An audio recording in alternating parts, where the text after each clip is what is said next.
Whoa.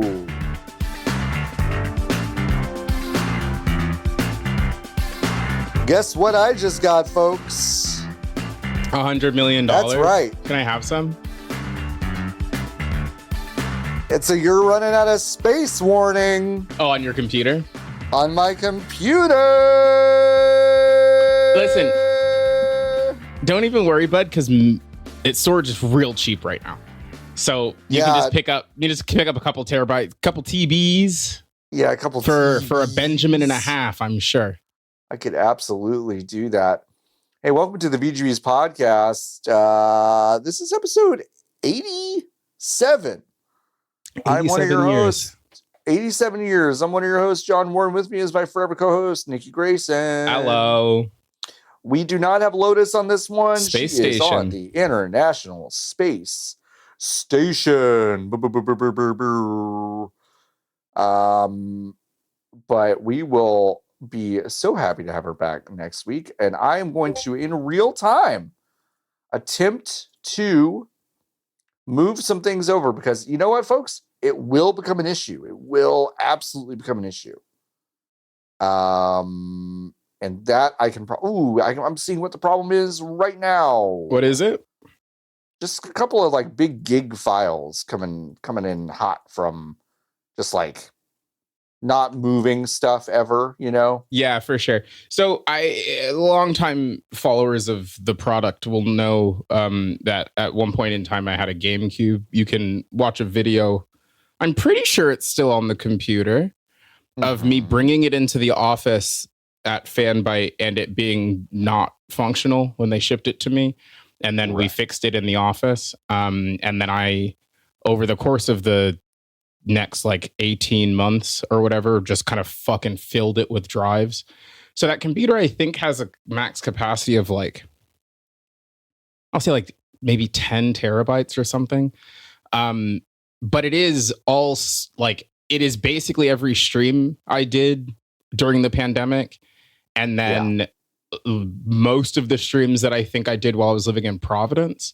So I'm not going to get rid of those. Like, I feel like it's probably actually good for me to have, but I would love to have a NAS, and that machine would be perfect to be a NAS. Okay, it's a good NAS candidate. So I don't really know what to do about that.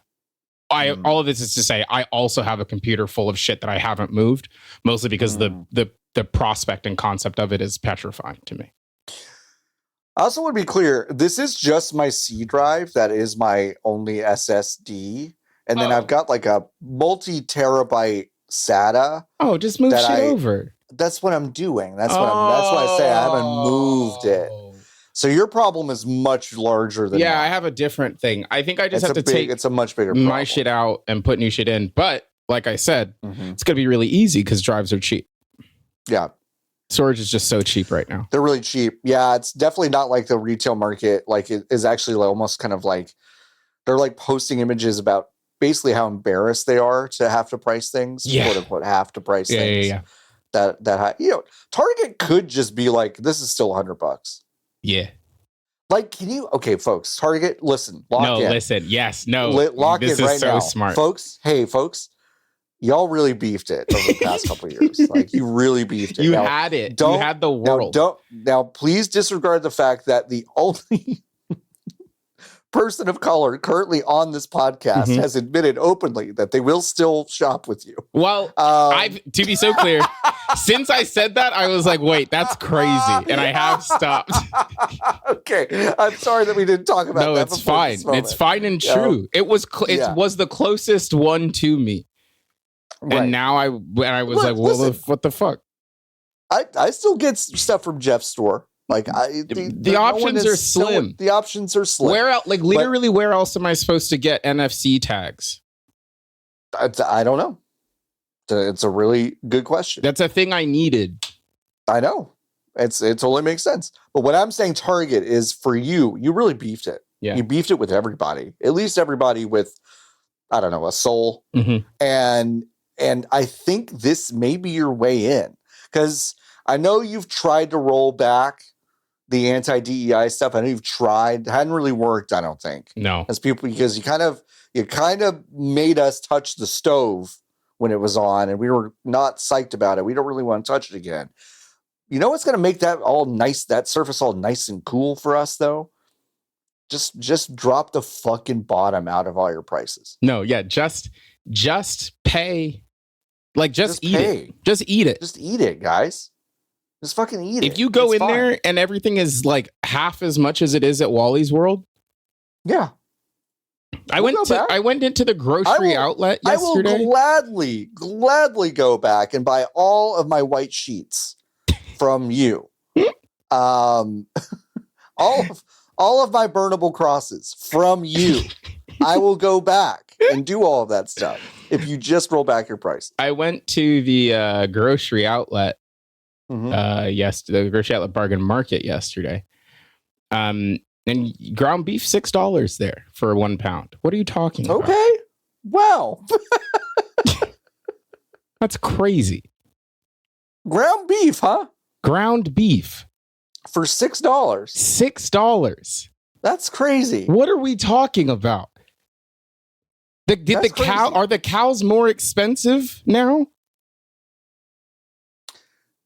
A coworker sold me a pound of jalapeno cheddar venison sausage he made from a deer he killed for less than that. How crazy is that? Like, how crazy is that? I was like, really? Just that? He's like, yeah, man. I'm like, whoa. We're fucked. That's cool. It's over. Like, it's over. So over. It's over. That's the name of this episode, I think, is just it's over. It's over. It has just kind of felt like that lately, huh? Yeah. But yeah, no, I don't know if this is I think this is only maybe a conversation for Niki and I, but we're gonna have it because we're the only two people here. Yeah. I was using Cetaphil on my face, and I broke out so bad I thought I was gonna die. I had the biggest, bloodiest pimples I've ever had in my life. Yeah, it's because you were putting like what the equivalent of like 98 octane gasoline onto your fucking face. Yeah, I didn't know that. I don't know anything. What do you mean you didn't know? Do you think they made moisturizer as a gag? Listen, I don't know. I've only started to use moisturizer, and then I was like, yeah, but this feels like not right. That I'm breaking out, and so I was told. Yeah, by Haircare. By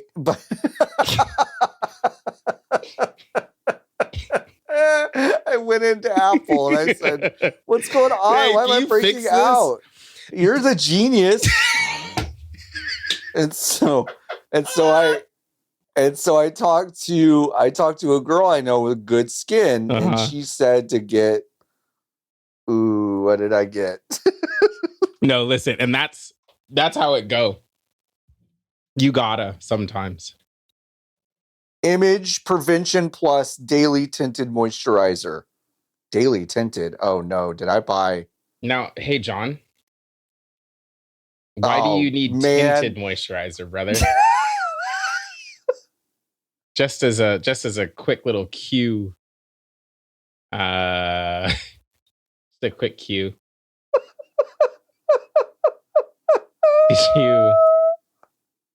Well, no, listen. Hold on. No, listen. There's a range here. So if you got like... I was fully going to open this and use it and accidentally do blackface. No. So it depends. There is some... It doesn't, Niki. The photos of everyone using this on this product page do not look like me. Well. I am going to be sending you this bottle of Image Prevention Plus tinted skincare. I didn't even see the word tinted. Yeah, I mean I'm looking at it now. It's the 1, 2, 3, 4, 5 word. That's so funny. Here's the thing. I'm gonna lose my mind. There is tinted moisturizer that can merge with your skin tone and be fine. It does. I'm looking at it now, Not and mine. it doesn't seem like this is super pigmented, such that it will not be compatible with your face. Okay. Then what we'll do then, Nikki, is I will put it on and I'm just gonna send you a photo. Just tell me. Then you're gonna have the most fun blackmail that you could possibly have. It's good. I think worst case scenario, you're glowing a weird color, you know? People will be looking at me like there's something different, huh? Yeah. But like most mineral sunscreen, like this moisturizer with sunscreen in it is naturally pigmented, is my understanding, because it's rocks. Now I'm kind of talking out of pocket. Like I don't fucking know 100%. It doesn't seem like you know. It doesn't seem like you know. A while ago, someone was like, "What's your skincare routine?" And then, the answer was nothing. No, really. And now I have. And I had to be clear, I'm not discounting this. Great skin. And now you do have great skin. I have a routine about it, but it's mostly bubble products. Bubble products. Yeah. Got it. And now my skin is way better than it was. Mm-hmm. Yeah. So, I think that's the direction I needed to be going. Yeah. But I let it go too long. Although I have to say, because I stopped using the Cetaphil, obviously, when I realized that it was basically making me break out terribly. And it's looked better, but it could look better than it does. Here's what I'll say. The chemicals that the scientists are putting into this goop does work. Yeah, for sure. And like, I have to go. Okay. I knew that this was coming, but I had forgotten about it until this very moment. Nikki will be right back. I have to vamp. Yeah, I was getting these really. I got one on my nose, I got one on my beard line, and I got one on my cheek. If y'all watched the video last week and maybe even the week before, you would have seen them. They were you can still see this. That's like still going away. But there was one that was big and dark and it was gross. And that has thankfully kind of gone away and healed. But this kind of happened. Listen, I know like in some ways I'm going, my my lobster's too buttery, my steak is too juicy, that kind of thing. But like I also remember taking a multivitamin about a year ago and then being like, why the fuck am I breaking out so bad? And I boiled it down. I was like, I asked a few people and I read the ingredients and they were like, that's got biotin in it.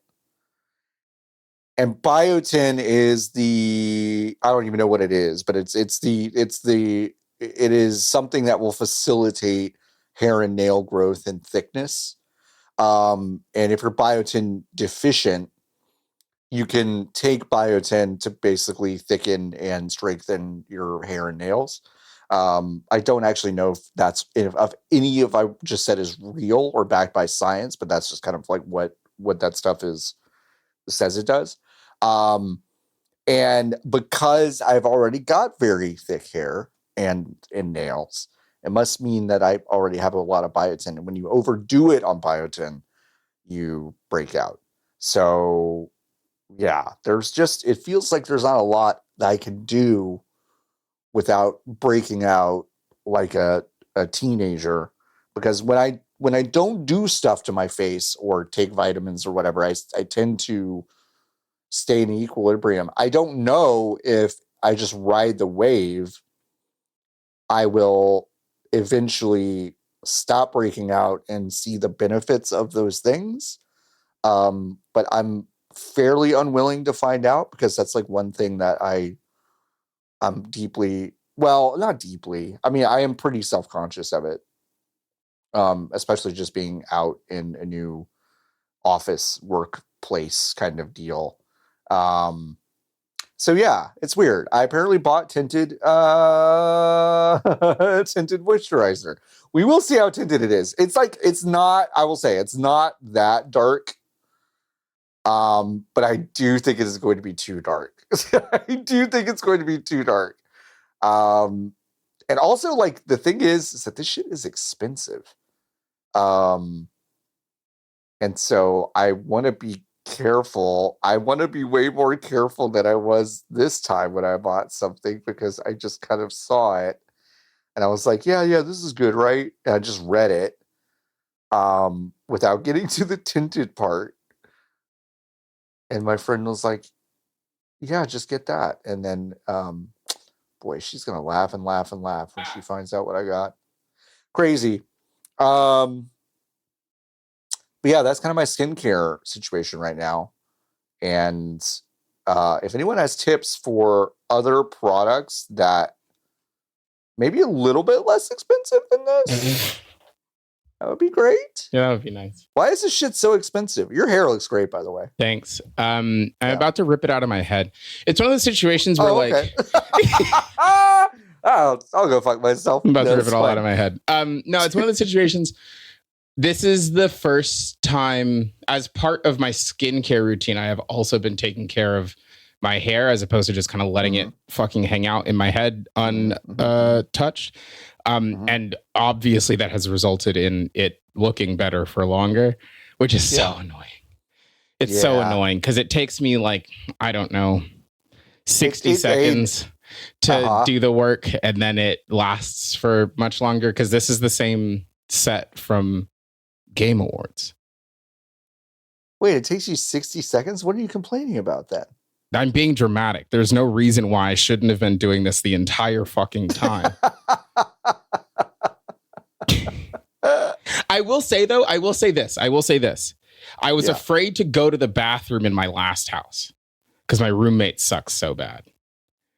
So that was part of it. Oh, got it. Okay. And now I'm not afraid to go to the bathroom. So now you can do bathroom. So now I can do bathroom things. Got it. No, that makes sense. That's real. I get that. So I didn't like to go to the kitchen when I had a roommate. Yeah, I didn't like to go to the kitchen. That was a shared either. Space. No, it was vile. I would rather die than do that. Yeah. And it was nasty in there every time, regardless of what I did. So what the fuck is the point? Yeah. Anyway, what were you talking about? I heard a lot of it, and then I realized that my roommate's friend was at the other gate, so I had to cross the complex and then come back. I was just saying, like, I was just saying about how I was also taking a multivitamin that had biotin in it at one point, and that also made me break out. I'll kill you. I mean, completely. That'll kill you. Because I already have biotin because I've got thick hair. Yeah, and it's like you don't need any more. It just it literally comes out of your skin. Yeah. Which is vile. Yep. If you're looking for like stronger nails and stuff, though, you should do collagen. Oh, well. Yeah. I mean, I wasn't taking it for the biotin. The biotin was just in the multivitamin. And I was just like, oh, what could be the thing that's making me break out? And then I looked up biotin, and it's like, oh, yeah, well. It literally comes out of your skin. Yeah. Your skin says, I don't need this. I don't need it. I've got enough. Yeah. I'm good. My hair is also at a point where I love it. Did you do the pigtails? No, I didn't. I chickened out. And no one said anything until literally I was walking out of the building. See? And then one guy said something and it annoyed me. If you did the pigtails, they would have said something immediately. They would have said something immediately. So I don't know how I feel about it. Your hair? Yeah. That's just the middle phase. Yeah, I know that's what it is. And I'm like, I guess I got to stick it out. I think I have to know. Part of me, I think, is like, I've never known. And part of me is also like, theoretically, I'm not ever going to be in a better place to know again. I don't know if that's true. No, it's not, because it'll keep growing. What are you talking about? I may have a David Lynch hair situation where I'll be 80 and I'll still have great thick hair. I don't know. You have to bank on that being the case, because otherwise you can't live. You have to live now when you have the hair. Live for? No. That's I have nothing to live for because I might not have good hair. No, if I don't have good hair, I've got nothing to live for. No. If you treat it like you're afraid of not having it when you're 80, right? Then what is actually the point of being alive now when you have to be alive? Okay, all right. Yeah, you're right. Yeah. Like, what's, like, why are you afraid of the thing that's I have wanted to watch 13 Reasons Why. I'm just saying, so what's weird. The point of being afraid of a thing that's 40 years from now when you can't know what's going to happen? No, what I'm saying is that, like, in 10 years, it may not look good if it's long. And so what I'm saying is that 10 years from now. Yeah, but I'm saying I got to do it now because I have to know now. Oh, I misunderstood. Yeah, I'm saying there's no one better. I understand. I know now. Yes, that you have it. You have the ability to do it. I see. And so I'm like, I thought you were saying. I thought you were saying that. What's the point of having it now? No, because no. Because that doesn't make any sense. No, that didn't make any sense. No, that's why I was confused. Okay, I understand why you're this one. What is she doing? What's the dog? She just tried to go under the bed. What do you think's under there?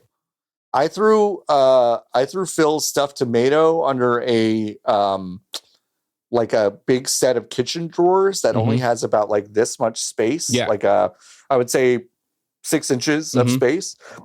And he slid under there and disappeared. Yeah, no. And I was just like, oh, well, he's dead. He's gone. He's gone. That dog is gone. In the ether. And he just, I'll pick her up. Kind of like army, he just kind of army crawled and squirmed out from under it. But I was like, well, the dog's dead. Yeah, I'll get her out when I vacuum. Like, what? Like, I don't know what the fuck you want me to do. They're so little. This is little creatures. Little creatures. I told you that her thing right now is that she can't go use the stairs in the house because she fell down them once. Yeah, she fell down. Yeah. She doesn't care. She's being fucking dramatic. Every single other staircase in the real world, this bitch can go up and down. I know. Every other fucking one. Yeah. It's just the ones in the house. Yeah. Ravioli gets into a mode where he insists that he can't jump up on stuff. She's in the fucking mode right now. Like, you have to pick me up. Yes. I'm like, no, you can jump up. Just jump. I've seen you jump higher than the height of the couch end of my bed. Mm-hmm. But now I still have to buy the fucking stairs, which are stupid expensive, by the way. Dumb. They're so expensive. It's literally a block of foam. Hey, when you give us the copy on the website that's like, protect your dog's back. Yeah. Your dog might have hip and back problems if they jump up. Give me that shit for free. Yeah. Give me that shit for free, petstairs.net. Yeah. Whatever. It doesn't it's $40. It's so for expensive. 3 steps. It's a block of foam. It's foam. That's all it is. You put slightly a different wedge on it. It's a sex pillow. That's all it is. And those don't cost $40. Well, some of them cost a lot more. Some of them cost more than $40. but they should just be very different, better foam though. I'm fucking. Oh wait, I have a. Also ugly. I have a wedge pillow that I got when I had mouth surgery. Mouth surgery. Yeah. And then has not been used literally at all because it's very soft and wasn't even really helpful when I had mouth surgery because it was kind of not firm enough. But it's not going to be tall enough to be used as a ramp, and it's Uggy. No, so it's Uggy. You want it to be kind of nice looking. It'll never work. It'll never work. Anybody? Listen, the big news that was on everyone's lips this week, of course, was Highguard. I mean, just the biggest game of the year release of the year. Niki and I did. We did play it. Play is kind of a generous word, but we interacted with the interactive product. We played the day it came out on Monday. We played the tutorial. We played a match. Did we? We don't even know if we were partnered. Yeah, we did. I don't even know if we were paired with bots or not. Like, I don't even know. I have no idea. Honestly, who fucking cares? I went back through the tutorial again because we were kind of yucking through it. No. And we were laughing a lot with Lotus. It was a lot of fun. I went back to kind of see if we had missed something, and like Niki, we really didn't. No, we didn't. It was not like we did not miss anything. I had a coworker. It's a bad. It's one of the worst onboardings I think ever in a video game, and I think that is. I have a coworker at my job who came to me and was like, "Have you played Highguard?" And I said, "Yeah." Kind of. I literally was like, yeah, kind of. And then he started talking about the tutorial, and I was like, you can just say it was really bad because it's on the tip of your tongue. And he was like, oh, thank God, it's awful. And like he's regular. Like he's regular. I actually think is one of the worst tutorials for a live service game there has maybe ever been. And it's so clear that the last one these people made was the Apex Legends one, but the Apex Legends is one thing. Like it doesn't have any other weird shit about it. No. Like sure, there are classes and the classes have abilities, but like you can put two and two together on what most of them do. The rules, very simple. The rules are really simple. Don't die. That's it. Don't die. Actually, that's it. You have to kill other people. You can't die. When you die, that's it. Yeah. This is 3 video games that they have grafted into one amalgam, and none of them are particularly clear on like what the flow is. And clearly the flow is like it's 3 bespoke chunks is my understanding of the video game. You come into the game, it's resource gathering time. After resource gathering time, it is tower management time. So you and the rest of your team fortify the base that you have using the materials that you have gathered in the first phase. And then it is time to do conflict with the other team to try to take and destroy their base. Every single phase of that is way too long. The maps are way too long. Huge. And the maps are huge, and a 3v3 in a huge map. Yeah. Sucks. Yeah, you're running around and not seeing anybody or doing anything. It feels weird because the rules are different depending on how far into the match you are, which is not really a fun. No. It's not fun. Like in Battlefield, for example, if you're playing a game where there are tickets, when the big game starts, who fucking cares? Everybody has 1,000 lives, like whatever, right? Like it is stake free at the beginning of the match. So if you get killed because you ran in front of a tank because you thought it would be funny, like that's fine. Like it's actually okay. You have 1,000 tickets to burn through. In this, it is PvP with respawning for like 2/3 of the game, and then all of a sudden it like the respawn timers become really long because it's like while you're in the now the stakes are higher, so the respawn time is longer, and then it turns into search and destroy Call of Duty, where if you die, then you're out at the end of the round, and it's like, well no, I don't. Just give me tickets. Like it would actually be easier if you were like, you have 100 lives. Yeah. Across the 3 of you, you have 99 lives. Let's make it even. Everybody gets 33 lives. 33 lives that you have to share. And like if you lose them all before the end, that's tough. And I guess maybe They probably had this exact conversation. You can't do that, though. But you that's the thing, though, that Niki, though, like, you're right. They had to have had this conversation. But to me, it doesn't lead to, well, then we got to just expand the timers and then eventually cut it off. For me, it goes, maybe we've overcomplicated this formula. Yeah.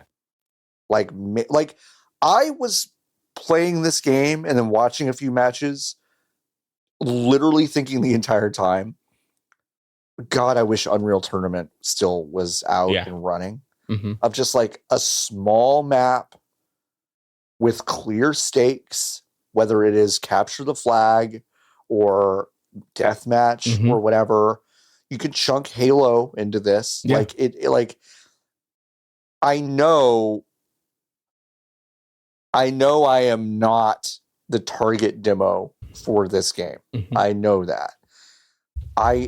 But I also think the way that this game has been described by people who have reacted to it warmly are frankly delusional, and also like they're using language wrong. Like I have heard some people refer to the protracted aimless search period and like resource gathering period is like having whimsy.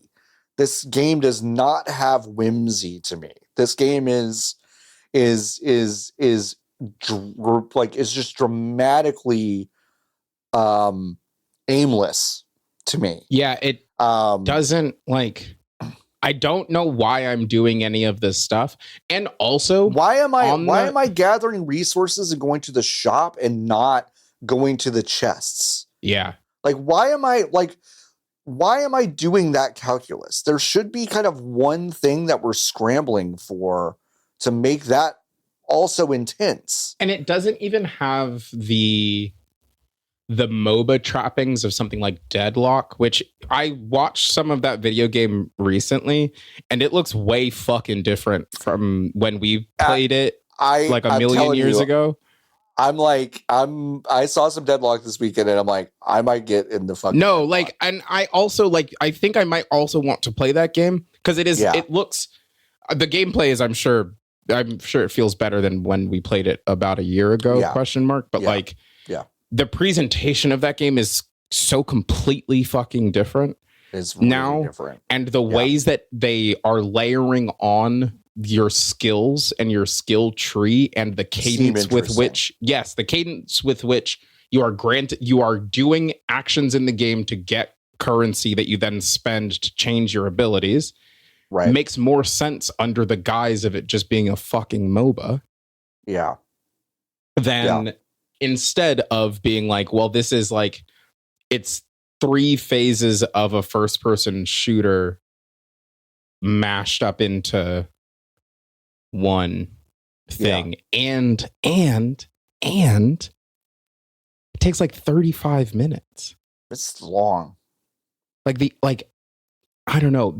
Right now there are 12,000 people playing the game, which is the all-time peak is 12,725. That's just on Steam, to be so clear, because that's the only way you can do that. And then the average is 8,500 people, which I'll say it's low. It's not a lot. It's low. A game called, like, just for context, Apex Legends is 23rd on the most played list, and there's 47,000 people playing it. Payday 2, 27,000 people playing it. What was that Apex number again? Did you say 47,000? Yeah. That okay. That would make me, hey Niki, that would make me despondent. Yeah. If I'm on the Highguard team. Yeah. That's really sad. BeamNG.drive. Sure. 21,000 people. Yeah. So like, it's not good. The finals, that's not good. The finals has 14,000 people. Peak has 15,000 people. Yeah. 2K26 is 15,000. Like, it's not this good. is a miss. This is a miss. Like, and I think I think this is like a pretty decent natural segue into, I think, that the news piece of this, which was the revelation that Geoff Keighley basically came to this team and said, do not shadow drop this. Instead, I'm going to give you free space at the Game Awards to basically get this together. And the Highguard team admitting that they basically cobbled together a trailer. Which explains why it was Which explains why it looked cobbled together. And also they kind of admitted that they were not pleased with the reception of that trailer, which what followed was 6 weeks of oscillating between no information and then just kind of confusing information about what this was, and then a release date up to 26th of January, where the plan the entire time apparently was to shadow drop it. Now, I need to be so clear. This game is not very good, and it would have not been very good regardless if it had played at the Game Awards or whether it was just shadow dropped. But I have to say the narrative of we shadow drop this thing that is hard to understand, but maybe stick with it because it is the Apex Legends devs, I think is more compelling, and I'm willing to give more of a benefit of the doubt than we went full fucking guns blazing on this pretty niche thing. Yeah. And it was positioned in a way that feels like it's trying to compete at a certain level. And I know I've read the fucking article. I understand it to some extent. The kill the CEO in your head kind of thing. I understand that. If you're into just games criticism, I understand that. But I live in the world, and the world also involves these teams making decisions that put them in positions to be able to keep doing what they're doing. Mm-hmm. So I'm not going to kill the CEO in my head. Y'all can kill yours, but I'm not going to kill mine. That's Luigi Mangioni's job. And allegedly, by the way, that shit got dropped. Yeah, no, what are you talking? You see the federal? He didn't do shit. I knew that already, obviously, because I didn't see it. We saw it with our eyeballs that it wasn't him. It wasn't him, but yeah. Government says that he didn't do it. Government says, I mean, they fucked up. He fell over. They got the wrong guy. God, can you put yourself in the shoes of the McDonald's lady that pointed him out, isn't even right about it, and fucked up her whole life over it? It doesn't pay to snitch, kids. Never. Literally never. Never. Literally never. I'm not going to kill the CEO in my head. And so for that, I'm saying I'm looking at this team and going, this is a colossal mistake to listen to Geoff Keighley about this thing that you knew needed to have a small groundswell rather than a big fucking thing that introduces you to the worst corners of the internet. Yeah. That's the part of the argument that drives me nuts, is that people seem to think that, they would have these right-wing grifter hate accounts on YouTube, which, by the way, I never fucking get in my algo. I don't know where y'all are getting them. They would not have known about this and had the fucking runway to make this bullshit about it and take over the conversation about it without Geoff Keighley. So what does this game look like when it's given more of an opportunity to be like, well, it's not for me, but let me come back to it when they kind of work on it, rather than this is Concord again or whatever. Yeah. I think expectations do something to your team. I do think they do that. And I think it changes the calculus. And I think it's a huge fucking mistake. But that's all I have to say about that. Yeah, didn't have to. You didn't have to do this. I mean, it's one of those situations where it's like, well, it costs millions of dollars to get the slot. So I'm sure at some point in their head where they were like, well, it's free marketing. Well, it's free. It's free marketing. No, actually, you've lost money actually on this one, folks. You probably did. Yeah. It's a poison chalice, except also the chalice itself is 150,000 degrees. The juice inside is bad and the cup is hot. Yeah. I don't get it. Again, well, let me be so clear. I get it. The allure is there. But they knew what the fuck they were doing. You knew. you're making the video game. We got to just drop this one. That's what they said was the plan. Yeah, I know exactly. And then it's I was like, and they have it. And here's the thing: they have experience with doing that.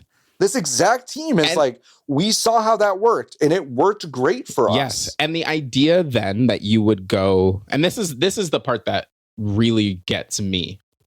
It's like, okay, Geoff comes to you and says, you can put the game at the end of the show for free, which, to be so clear, is damning for him.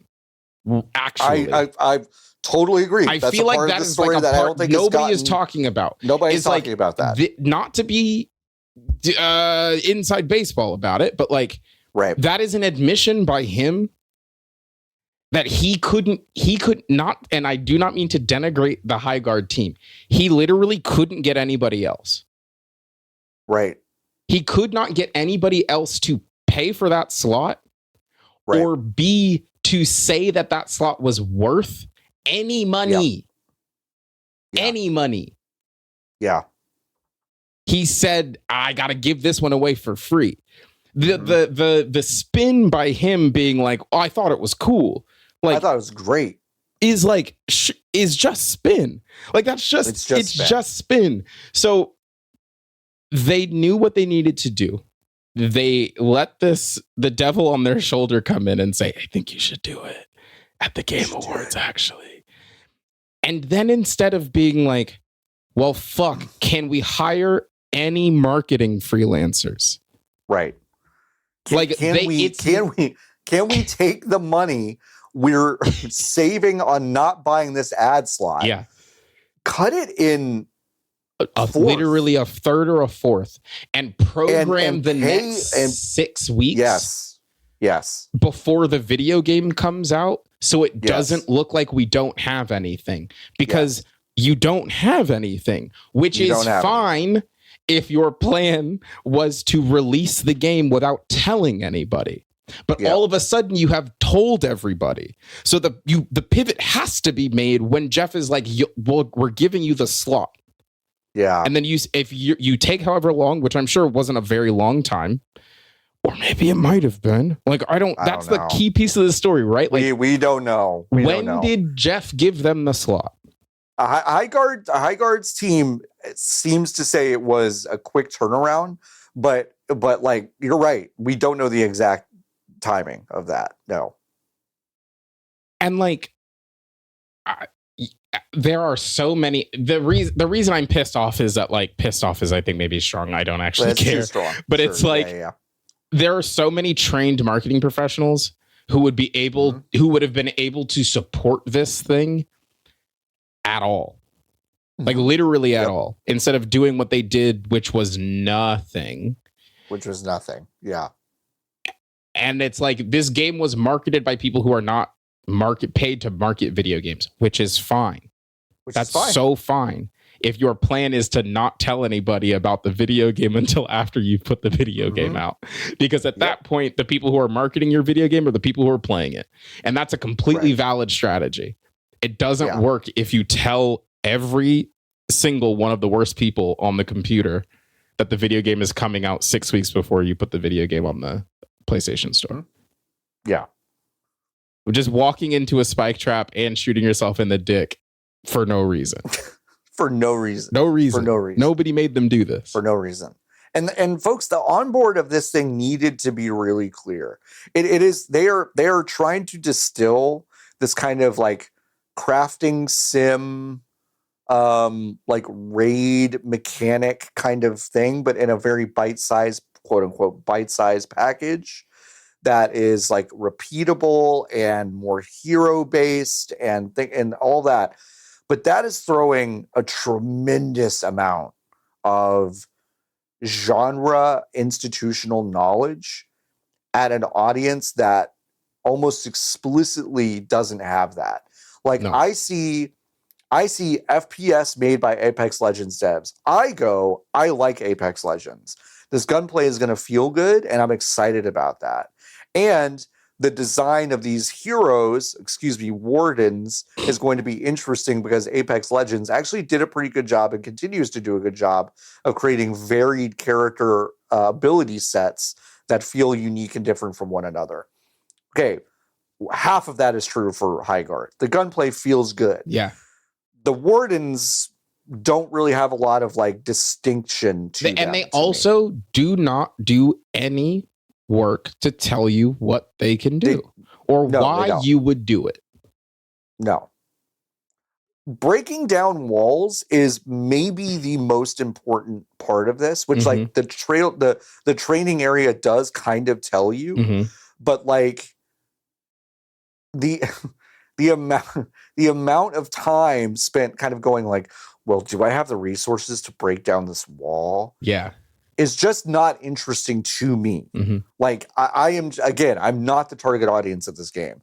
I thought I was because I thought it was an FPS made by Apex Legends. Yeah. But it's really this other thing that I think is too niche to make any sort of dent in our collective consciousness. And it's too bad because this Kotaku article that went up, this interview with them, like, in my view, you can kind of tell that they know that this was a mistake. Yeah. They're already talking about the resilience of this team before the game is even out. That sucks. Like, you've put yourself in a bad position. Yeah. If you're defensively talking about your launch, you've fucked up. And it hasn't even happened yet, or hadn't happened. Yeah. And there was a preview event in LA. There's another part of this that's very funny that we'll get to in a second. But it was on the 21st.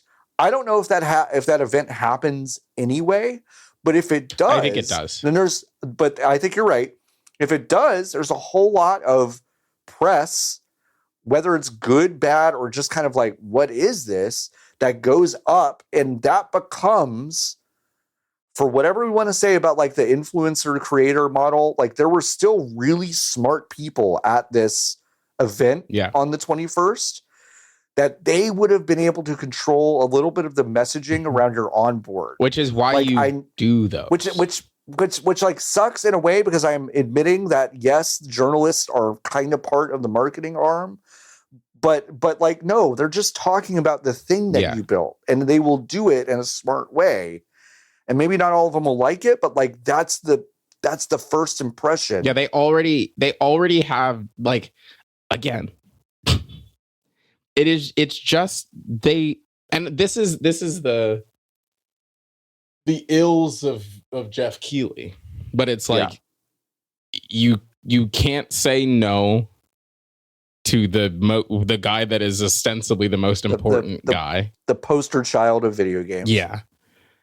And like, to be so clear, you can and should say no. You can and should, yeah. But Ms. like, Piggy should have, they should have just stuck to the thing that they were planning on doing.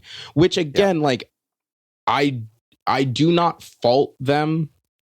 I don't know if I don't fault them. Like, I do fault them, but I know what I mean? I understand. It looks like you're looking a gift horse in the mouth. Yes, from their perspective, because on paper, that's what it feels like. It's a free $2 million, right? And not everybody feels the way I feel about Geoff Keighley. No, for sure, because that's like absolutely that's not been very clear this week too. Like, I'm like, okay, like Geoff Keighley's still got kind of he's still over. gas in the tank. He's still over, and I don't understand that, but it's like, okay, like, so he's still got a reputation. But yeah, I don't know. It's just tough. I wish this will not be as instructive as I hope it will be, and not in a way where it's like, I believe that a team needs to be made an example. No, an example needs to be made of this team. It's like, it sucks. They should just be able to iterate on this and try it or whatever, for sure, for as long as they fucking want to. Yes. Like, but they should be able to do that. It feels like the ship has sailed on this thing, but they pushed, like they sent it off before they got on it. Right. And so you actually didn't need to do that. The piece that I have no, for many reasons, ability to dig on that is more interesting to me is that Geoff Keighley had a free slot at the end of the Game Awards as recently as 8 weeks, or as soon as like five to 8 weeks before the show. Yeah. That's crazy. Yeah. That's crazy. Yeah. And frankly, he honestly, if his narrative is completely true, is that he just had that slot at the end and he wanted to give it. That's bad. That's tough. That's also weird. That's tough, King. That's also strange. So if I'm one of the teams that bought a fucking massive slot at his event, I'm going, well, hey Geoff, what is it for next year when we have another project that we want? Like, what is the deal? Yeah, how much? Like, you're saying that like being in the middle of the show before the anime block is $800,000, but the last thing anybody sees is free. Is free just because you say so? Huh? like to me, that's loud to me. So weird. That's loud. It's weird. It's like from every angle. This is a weird for Geoff to just be like, yeah, that slot was free. Like, don't worry about it. It's like, oh, word? Yeah, I'm getting in touch with my accounts payable tomorrow and going, maybe stop payment on that check to Geoff. I don't know. It's weird. And it's deeply unethical. Again, I wrote a bit about this, but it's like, it is on its face, in my opinion, unethical for Geoff Keighley to go to them and basically be like, hey, let's fuck with your release idea. And like I think it is deeply unethical because I think he is still not choosing really clearly. Well, I think it's clear, but I think he is still trying to straddle a lot of lines. I think what he did here was super unethical. A lot of people disagree with me, but I do think that is like one of those clear, bright lines. It's really strange to me. Someone was like, it's an award show. And I was like, it's not a fucking award show. It's not an award show. And it's like, you do not reveal movie at Oscar. No, okay. I was doing this too. You do, but you're not paying Oscars. Yes, exactly. You're paying ABC. Network. Yes. To be like, here is YouTube. Yes. To be like, here is movie because we think this is a line, whatever. Oscars is not going like, well, welcome Kate Blanchett. Kate Blanchett, welcome, let's Avatar 4, everyone. Like it's it doesn't work that way. Yeah. Anyway. Yeah, goofy. Tough. It's again, I know people, I think some people are sick to death about talking about games this way. And I do understand that, but you have to understand. I did go to business school and my favorite thing was to look at shit exactly like this that happened in the past with like Apple Newton and things like that, which are deeply fascinating to me because you can just chalk it up to capitalist bullshit. And like, that is such a big part of it. But some of it is also a fundamental misunderstanding of the human psychology that we use to make decisions. And I do think that's interesting. And you'll never make me think that that's not interesting. That's just me. Dr. Disrespect apparently was, he said he was invited to this preview of it for Highguard. And then what happened, John? What happened after that, John? He posted a picture of like the top part of a badge. And then like he said that I don't remember what he said. He said, we pulled our Lambo up to the Highguard event. We're gonna play it on fucking Rumble on Monday. Wow. And then like every person that went to Media Day, including Blessing over at Kind of Funny, was like, I didn't see this guy, but there was also a second Creator Day. Yeah. And when I had just seen that, I was like, well, he was probably invited. But then the Highguard creator manager was like, yeah, no, that guy is definitely not invited to this event. And that's not a real badge. Think was going to happen? I don't think it mattered. I think he's just desperate, but it's like he's just grasping for straws. He's just Tucker Carlson. He's just one of these chuds that's like, I can say anything. My audience will eat it up in the moment I say it, and then kind of not pay attention to anything that happens after that. But deeply funny. At least he did not get invited anywhere. Hey, can you believe that Paradox is they've lost 162% of operating profit year over year, and it's writing off Vampire the Masquerade Bloodlines too? Can you believe that? I'm shocked that this video game that was re-announced when my first E3 in 2019, after being announced. Yes, that I think was announced the first time 8 to 10 years before that, if I'm remembering correctly. It could be less time than that. I think it's less time than that, but I'm going to double check. Was it 5 years? It doesn't matter. It doesn't matter. It was an incredibly long time. The game was re-announced, and it was me who I thought at the time was plugged in. First time I'd ever heard of it. In 2019. It was playable in 2019. And the video game came out last year.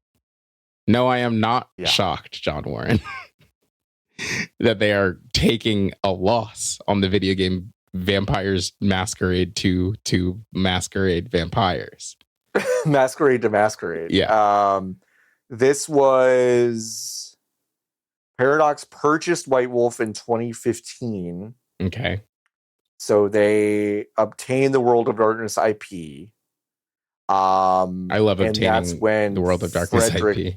Frederick Wester at Paradox said that a sequel was possible. And then basically Kara Ellison was brought in as a senior writer, I believe, that next year. So, I mean, it was 9 years of development, but like they had been working on it for several years by the time they had re-announced it at the E3 they were talking about. So this is like, sorry, like, I know it's awful. It's awful, but it's like you didn't have to, like, sunk cost fallacy is going to destroy this. Well, I mean, 1,000,001 things are going to destroy this industry, but like, just stop. Yeah. Just stop. Just stop. Today, not today. I think today, Ubisoft was like, yeah, we're definitely still making Beyond Good and Evil 2. Stop. For what? No one is asking for it. You're not going to make any money back on it. Yeah, I mean, like literally, I don't even know the people that love Beyond Good and Evil, the original. They don't want, I'm one of them. They don't want whatever. Like the original's good. Yes. I can still play it. Yes, it's still there. And they do not want whatever the fuck the last time it was pitched to us. They don't want whatever the fuck that game is either. Yeah. Stop. Spend the money anywhere else. We talked about this last week. That one is crazy. It was announced. Beyond Good and Evil 2 was announced at Ubi Days 2008. The first Obama term. The first Obama term. He hadn't even bombed the Yemeni wedding before he did that.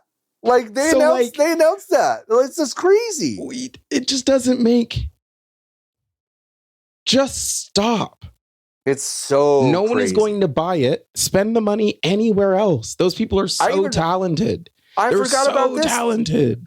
I completely forgot about this, but Emile Morel, who was the creative director of the game, died in 2023. Died. Stop making it. Stop making it. Stop making it. The universe is literally telling you it's not worth it. A man died. A man died. It's not worth it. It's so strange to me. But Paradox said, we fell short of our commercial expectations for this game. No it's way. like, yeah. I'm shocked. Like, it's just at some point, it's like, I understand that people get tired of people armchair quarterbacking something before it comes out, but I'm telling you, it's not that hard. It isn't. It's also like not that serious if you just like give it a second and think about it. Like, and I think Vampire the Masquerade was a niche property Yeah. of a niche property, and it has been an occult status for a long time. Yeah. And you have put so much unbelievable energy into making this work, not to mention the time and money, that like it's just an impossible. It's like it's nobody's fault. No. I'm sorry it's happening, genuinely, but it's like it's sometimes just shit doesn't work out. And I think conversation around it feels like, I feel like people are afraid to say, I think this thing isn't going to work, because the conversation, like the expectation is that, well, you have to give every single thing a chance. No, I don't. I actually don't have to. You're allowed to say that the Browns are going to be bad every year. You just, some stuff, you know. You're allowed. You're just allowed. You can just say that the Cleveland Browns are not going to be very good at football this year, because you, between feeling it in your gut and having an understanding of the way that football works and having an understanding of the ways that these studios and the property moves, it's just not going to work. You can feel confident in saying that the Cleveland Browns are going to be bad next year is not an indictment on whether or not you think the medium deserves to be alive. No, right. It's just being I totally agree. It doesn't work. Like it's not going to work. The worst thing that happens to me, a person that has never for one moment thought Vampire the Masquerade Bloodlines 2 was going to do anything. Yeah. The worst thing that happens to me is I go, oh, it came out and it's great. Oh, I can't wait to play it. Cool. Yeah, no, I was wrong. Yeah. Oh no. The video game is good. But it feels like so there's some other group that's doing a completely different calculus on this, that like you've made up a world in your head where me telling you based on my previous experience in the medium and me paying attention to things like trends, going, I don't think this is going to work, gang. You making it about like, well, the health and the future of the medium, and it's like, sorry, it's just that this one I think is going to be bad. This one's not going to work. Yeah. Sorry. Y'all had ingredients and you fucked it 8 times. Yeah. And then it's like, well, now that you fucked it 8 times, it's not going to work. Yeah. Well, no, I don't know what to tell you. Yeah. I don't know. Like, and we're going to do, and I think the thing that is the most devastating, right, is that we are, over the course of the next 2 years, I think we're not going to have, but I think we are going to look at releases over the course of the next 2 years that are going to be the exact same as this one. Like the marathon, it's going to be the fucking same. Yeah, I'm worried about that. Like every single, like they went back to the drawing board. Game was supposed to come out in September. Yep. October, November, there's January. That's November, December, time. January, February, March. That's take 2 of those out. Time. You have to take 2 of those out. So it's really like 5 more months of additional video game development. It's not a lot. That's not drawing board. That's not a lot of stuff. No. They changed the lighting engine, so it's going to look different than the last time people played, and they're really trying to lean on the fact that hopefully people feel differently about it. Yeah. Oh, by the way, like, we've gotten some distance from this. I'm just like, part of that team is also laid off. Yeah, no. Like, they don't work there anymore. Like, I don't know if that was announced. Like big public? No. But like a good chunk of that. But hey, but by the way, a big chunk of that team got let go. Yes. Like before they said they were going to take time to go back to the drawing board. So there's less people now working on the video game. And they went to a drawing board with less people 5 months ago. Mm-hmm. So, it sucks. Like you just like it sucks, but it's like when you like listen, if you're in the kitchen and you're watching someone put Rice Krispies and turds in a bowl, I'm allowed to go, dog, I don't know if that's coming out right. Yeah. I think you're gonna bake it and be disappointed with the result. Yeah. I have ideas on how you could do this. Let's go to the store and get marshmallows and butter instead. And you take the time you need to make it right. And they go, no. The turds and the Rice Krispies got to go on the plate now. Yeah. It's like, okay. No. So I don't know. It does feel like there's going to be more of these, and that is stinky. Yeah. I hate it. I don't like that's the thing. I don't like that this shit happens. No, it's not fun or cool. It's not right really because fun or cool. Because the end of this, right? Like the natural part, it's the same for the masquerade team. They're not going to have jobs. No, it sucks ass. They don't get to make video games anymore. Like some of them will get to make video games again. Yeah. But most of them will probably not get to make another video game with the resources that they have just been given. And it is not because they are not talented or able to do the job. No.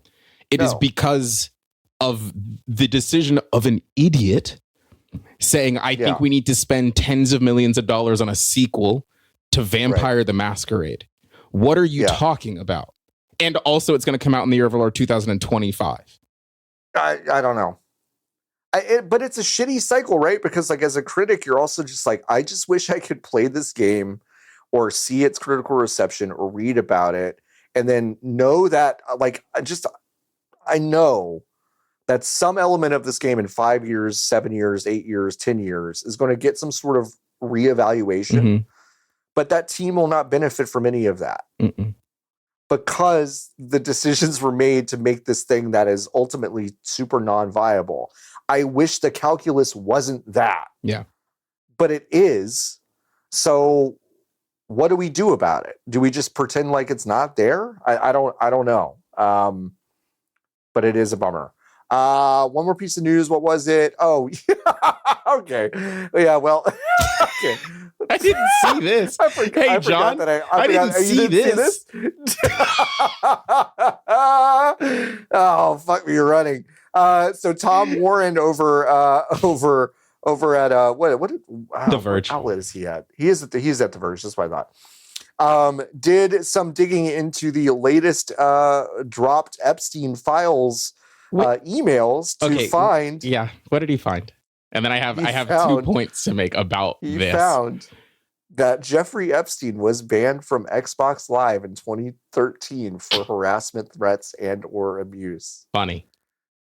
Whomst among us? I'm sorry. Whomst among us? It's horrible, but it's also pretty funny to see that spread amongst the really bad stuff. I respect beat reporting. I really do. I need to be so clear when I need to preface the next thing I'm going to say with that statement. This man downloaded all of the Epstein files that got released and Command F'd for Microsoft, Xbox to find this. Right? I have to imagine. That's crazy. I mean, what if That's crazy. It's pretty crazy. What are you like? Crazy. It is. I am so glad to know this. But when I say we're cooked, folks, it's because this man, more Epstein files got released, and he said, "How do I make this about Microsoft?"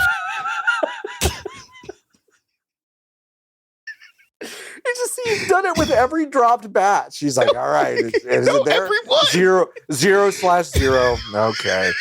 A new batch. Okay. Maybe today's the day. 0/0. Okay. Today happens. 1-1. Fucking Ghostbusters Janine going, we got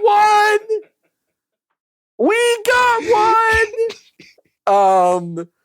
Fuck me. It's crazy.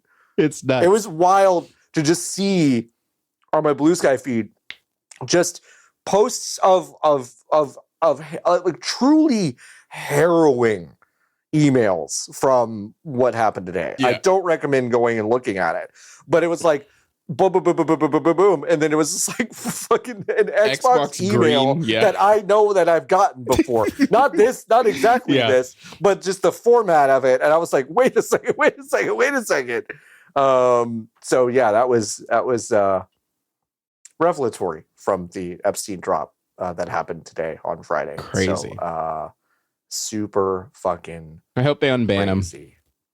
It's been long enough. Let him back in. Let him back on. He just wants to play Fortnite. Let him back on.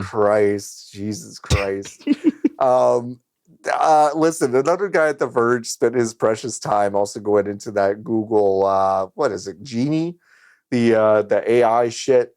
Yeah, to basically a video make game. Breath of the Wild, and he made Kingdom Hearts, and he made some other bullshit. Mario. That's just, Mario. Is there any value to doing this? I can't tell. So I also can't. That's kind of why I wanted to ask. I really can't tell, because I read this story and then I was like, well, I immediately knew that. was kind of like, immediately I was kind of like, I don't know why we're doing this. But that I think is the line. I knew this. Yeah. I knew that the thing could do this. I knew it. Right. But I don't know if other people know. And I think my only problem actually with this piece is that it is like, and it was missing the, like, literally a paragraph that was like, yo, it's fucking crazy that you can just do this. You could just steal shit. Because the way that it was presented was, here is a new feature of this tool. Yeah. With no... Well, if I'm honest, I actually think with the head and the socials, it was framed as like a fun thing. Yes. No, exactly. And which was not how I would have done that. Which is like... So because it was framed that way, yes, I'm deeply skeptical of why this happened. Yes. But then...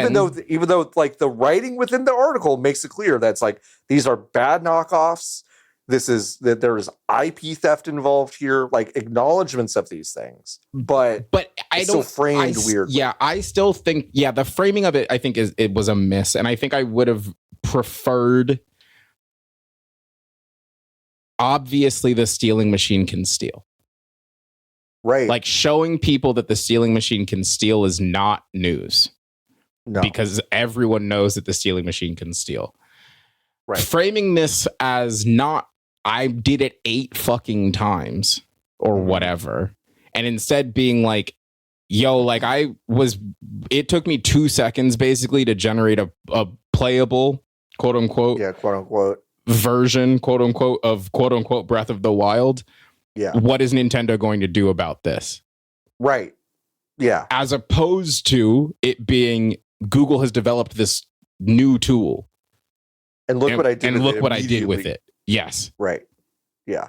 And I don't even actually think you need to change much of the article to get there. Right. But that's I think my issue with the piece is me weighing in on that specific bit of discourse, which I don't love to do. You know what? Holy shit. What? I think they changed the head. Oh. What's the head now? It says Google's AI helped me make bad Nintendo knockoffs. Oh. I don't remember. That's what interesting. The old head was. Wait, okay, all right, there we go. It's what I had the most fun using Google's Project Genie for, at least right now. So that's the subhead framing that they actually went with in the piece, which was strange to me. Let me find the actual. There's a fucking gift link here. Time to click. Gift link. You know what I mean? I don't. You get it? No, I don't. You don't? Mm-mm. So Link is he's the main character of the Zelda series. I thought it was Zelda. That's a common misconception. Link is actually the girl. Link is Link is the girl. I didn't even quote tweet it, so I'm not going to be able to find it. It doesn't matter. I'll find it later. It doesn't matter. It comes and goes. I can't remember. Do you remember if the writer actually wrote the prompts? No recollection. I have to go back and look at I would assume. That's what I want. I would assume yes. I don't think Google would be like, "Hey, we've said bud, just we no. put I don't Breath of the Wild into the computer." Yeah, no, for sure. But I don't think cares. they would do that.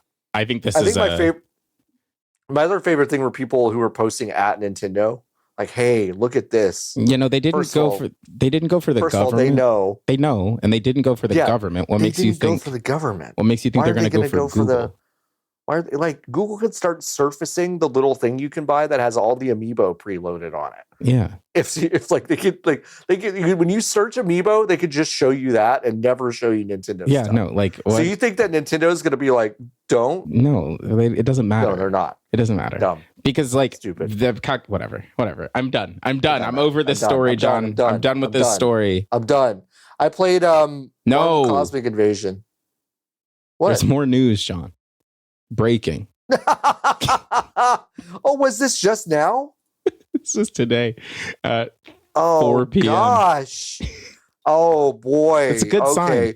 It's just a good sign. Peloton lays off 11% of its staff just a few months after launching its AI hardware. Yeah. And it's mostly just engineers working on technology. So and you don't need those. So I think it's a good sign. It's just 11%. How many people is that? Can't be a lot. That's no good. That's not good. That's whatever. Bad. 11% is so many. Yeah, considering they did 6% or 7%. A year ago. Yeah. 6%. Damn. Does that mean they're not gonna make a sequel to Lane Break? What's the game called? Lane Break. Probably not. Right. No Lane Break 2. Probably not. Damn. That stinks.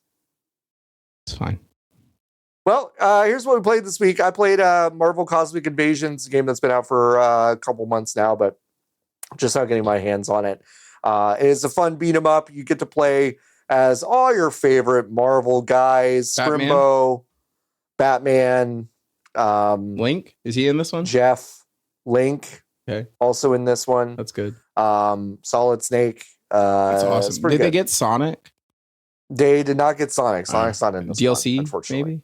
Maybe. Big the Cat's already in it. Oh, that's great. Yeah.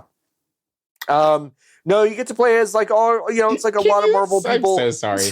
Can you imagine the Sega Corporation and someone calls you and they're like, I don't want Sonic.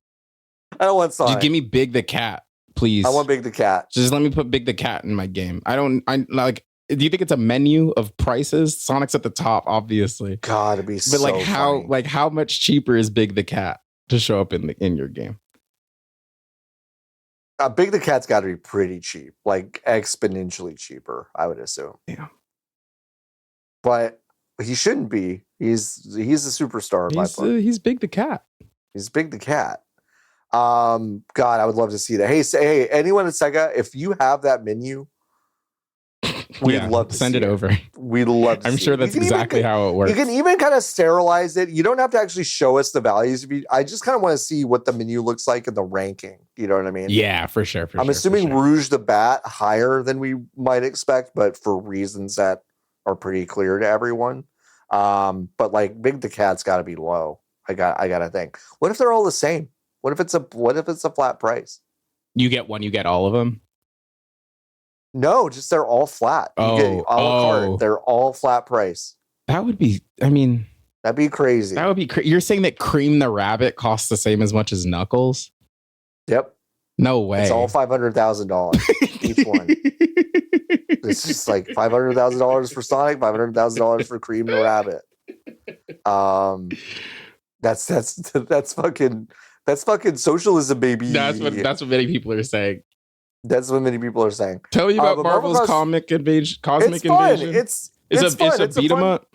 It's a beat 'em up, and I think it's neat because every hero has kind of a mix of whether or not they can fly. Like they have a double jump that essentially assigns them up a lane to fly in the air and hit stuff that's flying. Or whether they have like a special double jump, like Spider-Man can basically swing, which is kind of his double jump. And like everyone just feels pretty different to play in a way that most of these beat 'em ups don't really achieve but with also like a very simple kind of move set for each of them. You have a special, you have a punch, essentially. You have a jump. You have some tag team moves because you basically play 2 heroes at a time. You can mix and match what they look like. I've gone through the story. I've like collected some more heroes, and it's fun. It is a real like globe-trotting who's who of Marvel. It does feel very. Does it have a bunch of guys that you're surprised that are in there? Yeah, like Nova is in there. Nova is like a superhero that like has not really been in any of the MCU stuff, but he could like fly around and create these like big like bursts of energy and stuff like that. You could play as Phoenix, which I can't remember the last time you could do that. Jean Grey. So Jean Grey's souped up version of herself when she's infected by the Phoenix Force from outer space. That's kind of her thing. I hate it when that happens. I hate it when that happens. I really hate it when that energy turns on her and she turns into the Dark Phoenix. But she's not the Dark Phoenix for long in this one. You basically beat it out of her, and then she's just regular Phoenix. Great. So yeah, yeah. There are a couple of surprises. There's no Hulk, but there is She-Hulk. Cool. And there's Cosmic Ghost Rider, which is like a different Ghost Rider From space, I would assume. From space, like Chris Statlander. Exactly like Chris Statlander. Yeah, it's just fun to go through, beat up these guys, beat up a bunch of different villains. It does feel very like spaghetti at the wall, where like I don't know, like I kind of like this team that makes games because it does feel like they just kind of make one and they're like, this is the one of these. We're not making like a lot of these. Mm-hmm. This is kind of the one of these that we're making because there's so much in it. It's like, well, like there's Galactus and Annihilus and Venom and a bunch of mutants and stuff. It's like it is complete. Everything. It's complete. Yeah. So it is kind of this like it's fun. So I've been enjoying it. And then I still am doing my thing with Animal Crossing New Horizons. But what are you working on now? I've expanded my house. I'm trying to decorate. I'm it's been a day. I skipped a day, which is a sign. They're gonna rob your house. They might. But I know that the new center is opening. I know Isabel is gonna be there when I log on after this. So I'll be happy to see her. And I've just gotten some new stuff to decorate my space. I've customized most of the furniture in my house, which is fun. Great. Yeah. We didn't talk about Tomodachi Life Direct. Did you watch it? I didn't watch it. I read some stuff about it after the fact. Kind of gotta watch it. There's no Switch 2 version. There's just a Switch version, but it's Switch 2 compatible. I kind of got to watch it. Okay? It's 22 minutes long. You're not watching it right now. No, we're watching it right now. No, we can't. I'm kidding. It is that direct felt like the Muppet Direct when they introduced Star Fox, where it was like, oh, everybody involved had fun writing this one. Oh, and they haven't felt cute. Like that in as much time as it has been. Because this one is paced like a sitcom. Like the direct is paced like a sitcom in a way that I think is so interesting. We'll never hear it, but I would be so interested in figuring out and learning like how they made the decision to write this direct this way. It's really funny. The first game came and went for me. But I'm really excited about this one. I did not. I did play it. I never touched it. I saw the Vines or the Twitter videos on Twitter or whatever. The Vines were so good. Yes. And that was my experience with the game. But yeah, of course there is some weird Nintendo horseshit. Like you can't export screenshots from the game to your phone or something. It's not particularly clear. It was like it's translated out of the Japanese version of the website. and I'm not 100% sure, but I have a capture card, nerds. So joke's on you. Yeah, joke's on you. Oh, hi, mamas. Well, we have a Barley Bear. Oh, Barley Bear's running away. Barley is being scooped. Or maybe tucked in. I can't tell. Nope, scooped. Oh my gosh, the child. The child's coming back. You got to go to youtube.com/@VGBs to see the cuteness that is Barley. The thing that she does, which is delightful, is that she like, I knew that she wanted to get picked up. Yeah. And instead of letting me pick her up from where she was, she had to go all the way back to the bed so she could roll over so that I could. Yep. Goofy lizard. That's so cute. What a goofy lizard. But yeah, I'm excited about Tamagotchi Life. It comes out April or something. Yeah. What is it? What separates it from Animal Crossing to you? So you have more influence over the things space? that the guys do, but also critically, the things that the guys do while you're not there is way more than the things that the animals in Animal Crossing do with each other. Yeah. The Animal Crossing people are kind of passive with each other. Yes, these characters are active. So like there are going to be, my understanding is from watching this, is that there are storylines that will play out and generate based on you nudging stuff. And then you get to watch how things play out. And then you have influence on the ways that those things play out. That's great. It is more... it is life simulation, but just of a different flavor than Animal Crossing. Yeah. And I think like I said, I re-downloaded the Animal Crossing and then I immediately bounced off, but I think I am yearning for some sort of life sim in the same vein. And I think this will fill the gap for me. Yeah. I'm also looking forward to Pokemon Pokopia, which is the farming Pokemon game made by the fine folks at Koei Tecmo. So that's also coming out soon. And then Pokemon Day is next month? Next month. I think it's in February, where they're going to announce Gen 10, which we know absolutely nothing about. We don't even know that the video games are called Pokemon Wave and Wind, and we don't even know that it is like maybe a more open world than one of these has ever been, and we don't even know that they've spent a long time working very specifically on the water physics, and so we don't even know any of that stuff. We don't know any of that stuff. No, it's so wild. It's the least we've ever known. It's maybe the least we've ever known about a Pokemon game coming out. So I think that's cool. Also, can't wait to be subsequently somehow disappointed. Do you want to tell me a little bit about your time with Tears of the Kingdom? Oh yeah, dude. You ever heard of that one? It's really good. This shit's good. It's really good. I was really I didn't think it was really good until last year. Yeah. When it came out in 2023 and then part of 2024, I was like, I'm so burnt out on this. I know we've talked about this before. So burnt out. I'm like, whatever. But then playing it last year, I was like, boo, man, what a fucking barn burner. Yeah. It's good. So I still don't really remember how to play it. I'm still pressing the wrong button. There's a lot of buttons you got to remember. A lot of buttons. And there's a lot of things that the fucking guy can do.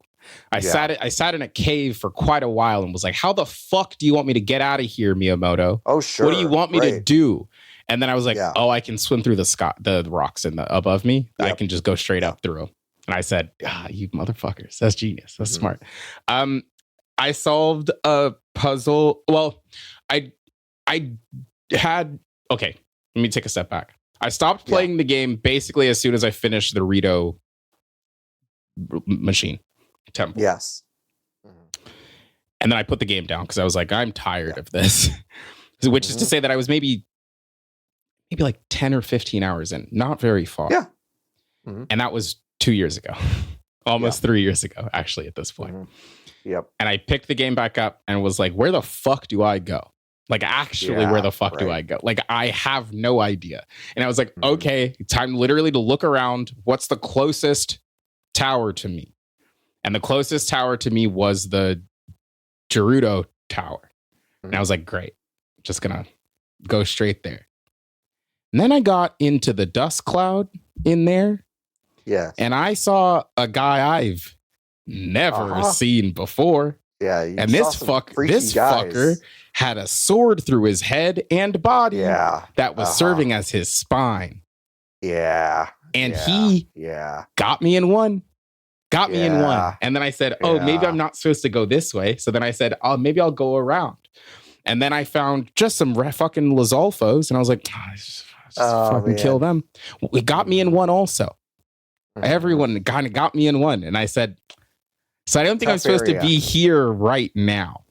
It's a tough area. Yeah. So then I went to the Zora side, and everyone there is fucking cupcakes. There is easy. There's a bunch of goop on the ground, but whatever. It just run over the goop. Lots of goop. So yeah, really delightful. I said this last. I think I said this last week. I don't remember where I said it. The game looks weird because it's running well, and it doesn't feel right. I think you said. I can't remember if you said this on the show or on one of our streams. Yeah. But yeah, you did say there's too many frames. It feels like it, which like I boy could not disagree with you more. I love the fact that this is now running so well on the machine. I think I think the reason I feel this way about it, and maybe it's just because I haven't let it sink in, but I'm shocked every time. It is, I will say, like I am shocked. Jarring. I'm shocked every single time. I boot the game up and I'm like, huh? Whoa. Right. Yeah. You can just make they just can make a video game that looks and runs like this. Yeah. And it's, to be so clear, it is them reaching the bar. Like the achievement like that they have made the bar. That's it. Yeah. is getting to the bar. And I think I just am shocked a little bit that I think it is starting to wear off. But no, it's like you get on the horse and the game doesn't slow down. Yeah. You just go through the rock. Game does not go, and the game doesn't get sick.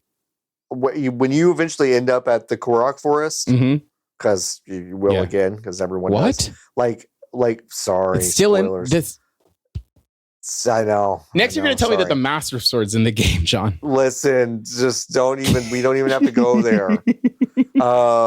Zelda's in that one too. No, I know. Sorry. Sorry. Next, you're going to tell me that there's some sort of link to the past, John. Haley Joel Osment was dead the whole time. What? Wouldn't it have been funny if he had been dead the whole time and not Bruce Willis? Not Bruce Willis. Yeah. Yeah. Like you're gonna get to the Korok Forest and be like, no, this isn't right, because it just runs well. Yeah, no, the game is fine. That's the part that was really freaky to me. I was like, oh boy. Great game though. Yeah. Really I still think that there are parts of me that are not. There are parts of this game that are not explicitly for me. For example, there's the dumbass who holds the sign outside of every little thing. Not a big fan of those. And every time I see him, I'm like, I guess I should try. And then I try, and then it doesn't work. And then when it does work, it doesn't actually feel good. It doesn't feel good. Because I'm like, I really was just kind of wedging this shit in here to get this thing to stand up. I just really jammed it. Yeah. And I think I'm about to be like, well, I'm just not going to do these anymore. Yeah. Also frustrating to me is whenever the Koroks are stuck. And I'm like, if I can't immediately figure out how to get you to your friend, you're going to die here, bud. You're going to die here. And like, that's tough. That one specifically, I know actually is going to be a problem because you need the Korok seeds to increase your inventory slots. So like that one I am going to have to work on, but like, sorry, the construction man's advertisements aren't going to be up, and I'm just going to kind of be broke. Like there's such a sense of like, personal kind of freedom with how you can tackle some of the stuff in that game. It feels too much. But when I get to those, Yeah. I just want Link to look straight down the barrel of the camera and go, how would you do this? Like, show me how you would do this. Like, I want him to just plead to the designers of the games, like, show me the solution that you had in mind for this. Yeah. Because all I'm doing is I'm gluing shit to other shit and wedging it the fuck under this thing. And just hoping gravity like does its job. And the thing that's so frustrating about them to me is that the game will pick which way it falls different every time. 100%. Which is not how that works. And I understand why they have to do it that way. I know. Like, I understand. The other thing that I will say is that, like, this game is, I'm going to say something so surprising. I think this game is really well designed. Wow. Yeah, sorry. Bold. Because That's it's bold. like, sometimes I walked up to the tower of the Zora Tower, okay? And I was like, well, how the fuck do I do this? What do you want me to do here? And then there was the man, the Zora, who's been gooped. And then right next to the goop guy is a tree with splash fruit. And then you're like, oh, well, maybe I got to free the goop guy from the goop. And then what tools do I have? Oh, well, this fruit has water in it. That's water fruit. Yeah. And that's the tutorial for you to move through the rest of the fucking area. And it's not, the game's not like, hey, dumbass, if you use this fruit, you can ungoop them. They let the player figure that out because the player has a brain and can put 1 and 3 together. It's fucking good game design. It's pretty good. It's good game design. It's pretty good. I love indie games, Sean. Indie games, still indie game. Can I just say also, just like with the going back to the sign guy for a second? Yeah, I hope he fucking dies. Link has the ability to just hold to shit. Simply hold shit in place. Yes. Why doesn't he just do that? Why doesn't while he he builds the thing? It's stupid. Why does he just do that? It's dumb. It's stupid. Because the pretext of the quest is not I'm learning how to build things to make these signs stand up. Yeah. It is just I desperately need to have these signs stand up. Yes. If it had been, I need you to show me the best way to construct something that holds this up because I work for this construction company and I need to know more about how to do that, that would have been okay. But instead of like, I am just fucking desperate to get these signs up. I'm like, well, if you're desperate, I'll just hold it. Bleep, boing. Just hold it. Just tape it together. Yeah. Do what you got to do. Yeah. Stupid. But yeah, no, I really, it is crazy how kind of hand designed something as really just kind of unfathomably massive as that game is. And it's and I think really big. So much of it goes on. So you're going to step on the desk. That's so fine. I just don't really know what your plan is after that. What's your exit strategy after that, Barley? Do it. You fucking won't. Okay, now what? Now what, idiot? What's your plan, bud? Dog on the desk. Dog on the desk. Sit. It's okay. All right. All right. Yeah, no, I think so much of it goes unappreciated. Like, obviously, like, I'm just saying most players are not going to be like, well, these two things are next to each other like this because they wanted them to be together like this. Right. And I think that is actually what makes this game so cool to me. Like, part of it is being like, oh, well, I know how long y'all spent trying to figure out how far away you put this tree from this guy. It took you a really long time. It took you a because while. you could approach that guy from any angle. Like you cannot predict what angle the player is going to approach the guy from. So you have to kind of be like, well, it's got like, you have to design that. You have to work on that and watch people play it before you figure out where to put the tree. It's just really cool. Video games are cool. This is good shit. It's just good shit. The stuff's so good. One of the best games. They went off with that one. Yeah, they really did. They really did. Do you want to talk about Peloton more? Yeah. This is the first week I've actually used it. So last week, I don't think can we call attention to the fact that you've moved it? I have moved it. Well, dear listener, you might have remembered last week when it was visible from the recording space. Not anymore. And do I like where it is now? Also, no. But that's where it is.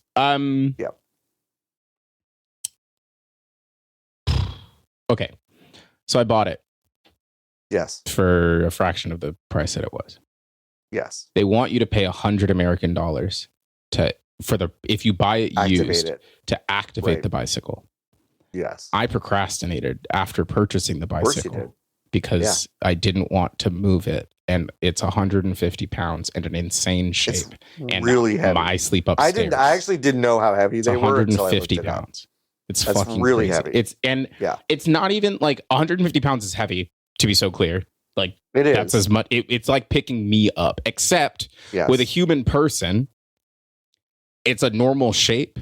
You can wrap your arms around a me and then move me somewhere. You can pick up a box what's got handles on it at 150 pounds and move it around. This thing is not even. Like it's not. The weight distribution is completely fucked. There's a big screen. None of the shapes are meant to be grabbed because it's not meant to be moved, put together. When they ship it when you buy it, a man comes to your house, the bike is in pieces, and he puts it together in the space that you're going to use the bike because it weighs 150 pounds. 50 pounds. It's fucking huge. So I didn't want to move it, couldn't figure out how to move it, eventually moved it.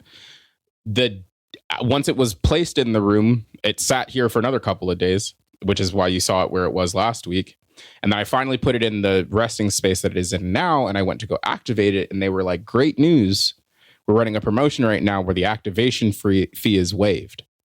And I said, procrastination always works. It's never bad. It always do it every single time. It's never failed me. No, it's never damned me. Not one time. Just procrastinate. It always works out in your favor. So then I saved $100 and I didn't have to pay them to use the bike that I had already purchased. Perfect. Perfect. And I got the first month of the service, the subscription service, because it's a subscription service. I got that for free. The first month was free.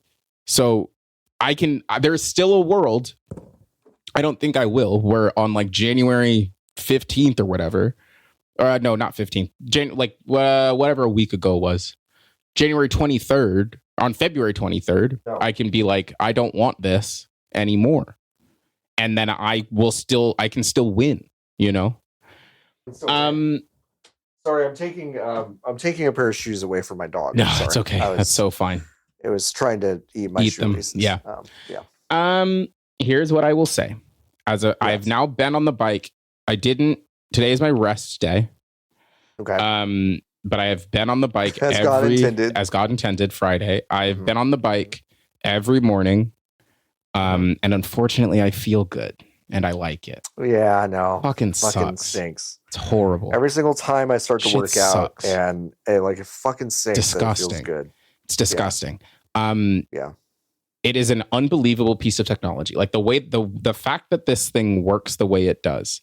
When Ally Love turns the fucking wheel. In the past, to be so clear, in the past, in a recorded video, when she turns the wheel, the bike gets heavier or it gets lighter. I don't got to do shit. Yeah. It's cool as hell. It's so cool. It's so silly. There is really something, I think, like, obviously the Peloton's been around for the better part of a decade now. So like they know what works and what doesn't, but like the verbs that they use and the way that they talk obviously is like, it's so video game, but it is not like that is not sold to you as video game, but like it is explicitly video game. You are chasing these numbers and these statistics in a way that it's just gamified. Like it is just gamifying this thing by surfacing numbers that you would not otherwise be able to have surfaced if the thing did not have a big computer attached to it. Yeah. Or honestly, if you were in a class, and I've taken a bunch of in-person spin and it does not hit the same because I don't have any context for when the thing is changing. Right. Like when the resistance is changing, it's vibes based for me. And they're like, do a quarter turn. It's like, what do you think a quarter is? Because that might be different than what I think a quarter is. And that feels not particularly good. But on this, it's not like, it just isn't a problem. They are programmed, they have gotten it down to a science in the ways that like you get in there for 20 minutes. They have playlisted these things out. And this is a testament to both like the technology and these instructors who are unbelievably good at what they do, to script these things to like, you have emotional highs and lows over the course of the thing. And that's by design. Like it is not, they are not stumbling into this thing. They have intentionally planned these tracks by BPM by BPM. There was a transition in the class that I took yesterday that was Fuser-esque. I had to stop pedaling because I was laughing so hard at the transition. And it was like, wait, no, this is like, I'm having such a good time doing it. There's the leaderboard. Everyone knows it's in there. You can take a class live because I'm living on the West Coast and there's not a studio over here. And I am taking the classes at like 7:30 in the morning. Like I literally wake up and I roll over and I put the shoes on and I get on the bike. It sucks. It sucks. It sucks. It sucks. So I'm mostly not taking live classes except on Mondays and Fridays when I am able, because I'm at home, so I can take live classes. Do you want to go? He's left. So you can always see if there are other people in the class before you select it. Yeah. And because there are so many people with the bikes and they intentionally, like, I'm never not picking a class that's not on the front page. So they're they're pushing people into the lobbies, basically, like it's fucking Fortnite. Like this, the home screen of this looks exactly like Fortnite. It is 1-1. It's the same. It is the exact same. That's really funny. But like you can see how many people are taking the class at the same time. So if you want to be in a class that doesn't have very many people in it, you can. Or if you want to be in a class that has actively like 300 people in it, which is what I did yesterday, I was like, put me in one with a bunch of people, which is helpful because it gives like, there's more people you're going up against and there's more context for the way that you're doing. I think I might have mentioned this the last time I talked about Peloton, but you get a little tag that you can put, and everyone has a little tag. And mine was Free Palestine for a little bit. And then I changed it to Abolish ICE because I wanted to see what the behavior change would be. Sure. There's a thing where if you tap somebody's name, you can give them a high five. I hadn't gotten a single fucking high five with the Free Palestine tag on it. Ooh, I switched to Abolish ICE. I get like 4 or 5 every single time. Yeah. Which I think is a lot.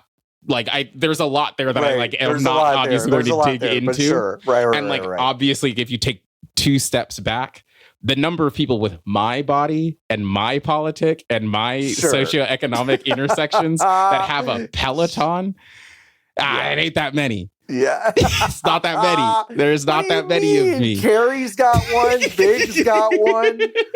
Don't you think they kind of, sit in your kind of lane just generally for everything? I think no. I think no. So yeah, that part I think is interesting, but I think like, again, if the year was 2017, I think there's a story here, but like, there's like, I do think it's legitimately interesting. And I think maybe even more a testament. All of this literally is a build up to this, which is that like something feels different in the air about the conversations about the ways that the government is uniquely oppressing its people right now. Sure. That even for people who are not basically stealing this bike like I have and have paid $1,700 American dollars or more and are paying $50 a month or more in some cases for this bike are seeing Abolish Ice come up on their screen, and I can see how old they are and where they're from when they give me the high five. And the last one I got was like a 65-year-old white woman from Florida.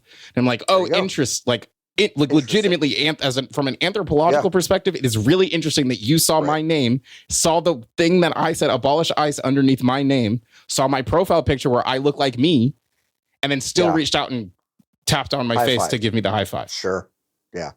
It's not nothing. Yeah. And to be clear, I don't know if it's something, but it's not nothing. It's the domino meme. It's the domino meme. It's we finally decided to start killing white people on camera. Absolutely. And I'm getting high fives on Peloton. But it's like I think you're right. The conversation is changing. That is a very interesting expression of that changing. I didn't know you could get tags like that. Is there like a place where you like so there's like them, there's like a here actually, you know what? I'll open the app and I can read you so you go into the app and you click on your own profile, and then I know there's Abolish Ice, but is there like Ice is just doing their job? So my I would love to be able to I think my phone's fucked. Oh no. I left my house today and I was like, time to make a phone call. Full bars. Nah. Just wouldn't go. Had to restart it twice. That did happen to me recently. I didn't have to restart it. It eventually just got okay, but I had bars and I couldn't call anyone. Nah, I had to restart my phone about it. Oh man. So you can make your own tag. Okay. There are 3,000 people, 3,004 people with the Abolish Ice tag. Okay. For context, there are 6,300 people with the Free Palestine tag. Okay. There are 500,000 people with that Peloton moms tag. Okay. So those are the numbers that were. The scale is completely different. Whoa. 587,840 #Peloton moms. Whoa. 288,473 working moms of Peloton. What do you mean? 100. You had to have two separate tags for that? Yeah, it's a different group of people. Yeah. Maybe the first group's not working. Yeah. 187,000 is feel good, look good. That's nothing. Oh, that isn't anything. Nothing. Boo. And then the fifth one on the trending page is Melt Ice. There's 131 people with that one. Okay. So, and then there's 144 people with a I Stand with Minnesota. That's a really uncommittal. Yeah. That's a really non-committal one. Non-committal. I mean, it's nice, I guess, but it's also very non-committal. That says nothing. I'll give you three more. Pello for Wine, 184,000. No, 184,000. Pello Pregos. Fuck off. That's 32,000. Oh man, there's a lot of good ones. Sorry, we're not done. Pelotinos. No, we're not done. It's 48,000. Okay. New England Patriots. Cool. 195. Let's see. It's gotta be a couple more. Beers After. It's 81,000 people. 81,000? Wow. And you can only have one, right? That's the only you can only have one at a time. You can have multiple. You can only display one. Display one. Okay. Yes. All right. And that's it. Buns of Anarchy, 27,699. Okay, sure. And that's it. Now I'm done. That's crazy. Yeah. Peloton Pregos is crazy. Peloton Pregos is crazy, right? 7,100. I don't like wine for Pello. I don't. No, that one's tough. 7,178. I Stand with Israel.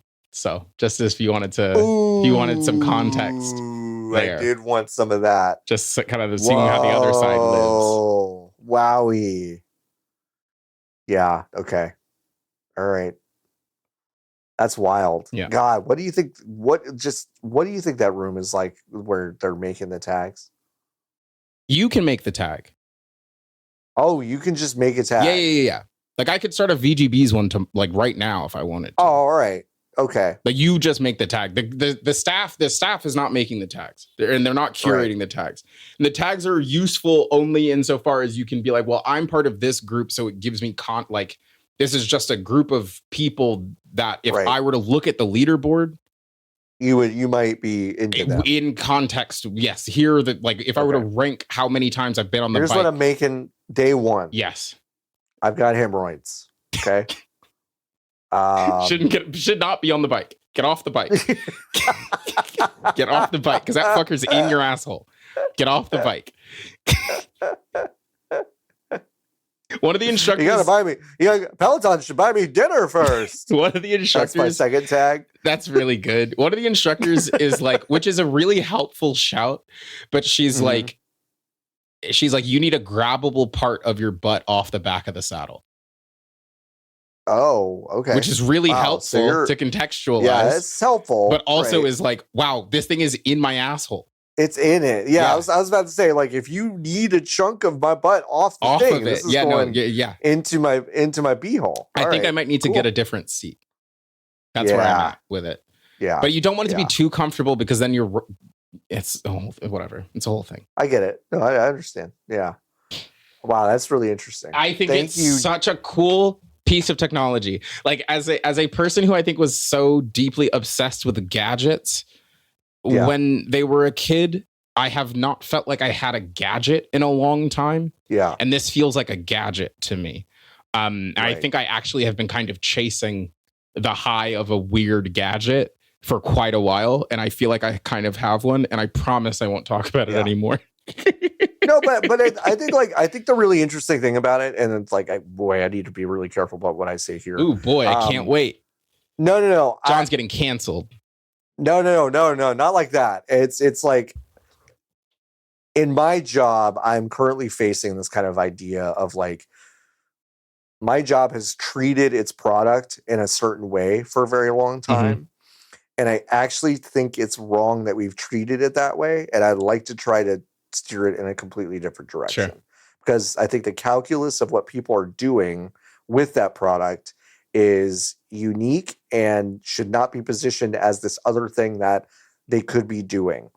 I kind of look at Peloton as being incredibly intelligent in the way that they are going, yeah, actually we know, because we've experienced and studied this kind of thing, that when you go to the gym and you're on a bike at the gym and it's very, like, it is very pushed forward to you that you are either making this more difficult for yourself or that we are doing it in unnatural ways that make you feel like they're unearned or random or like coming at inopportune times. If they are creating this thing where like you're given context and kind of like a flow that they have really designed for people to get like used to doing, because I think that's the hardest part is getting up and going to do the fucking thing. Yes.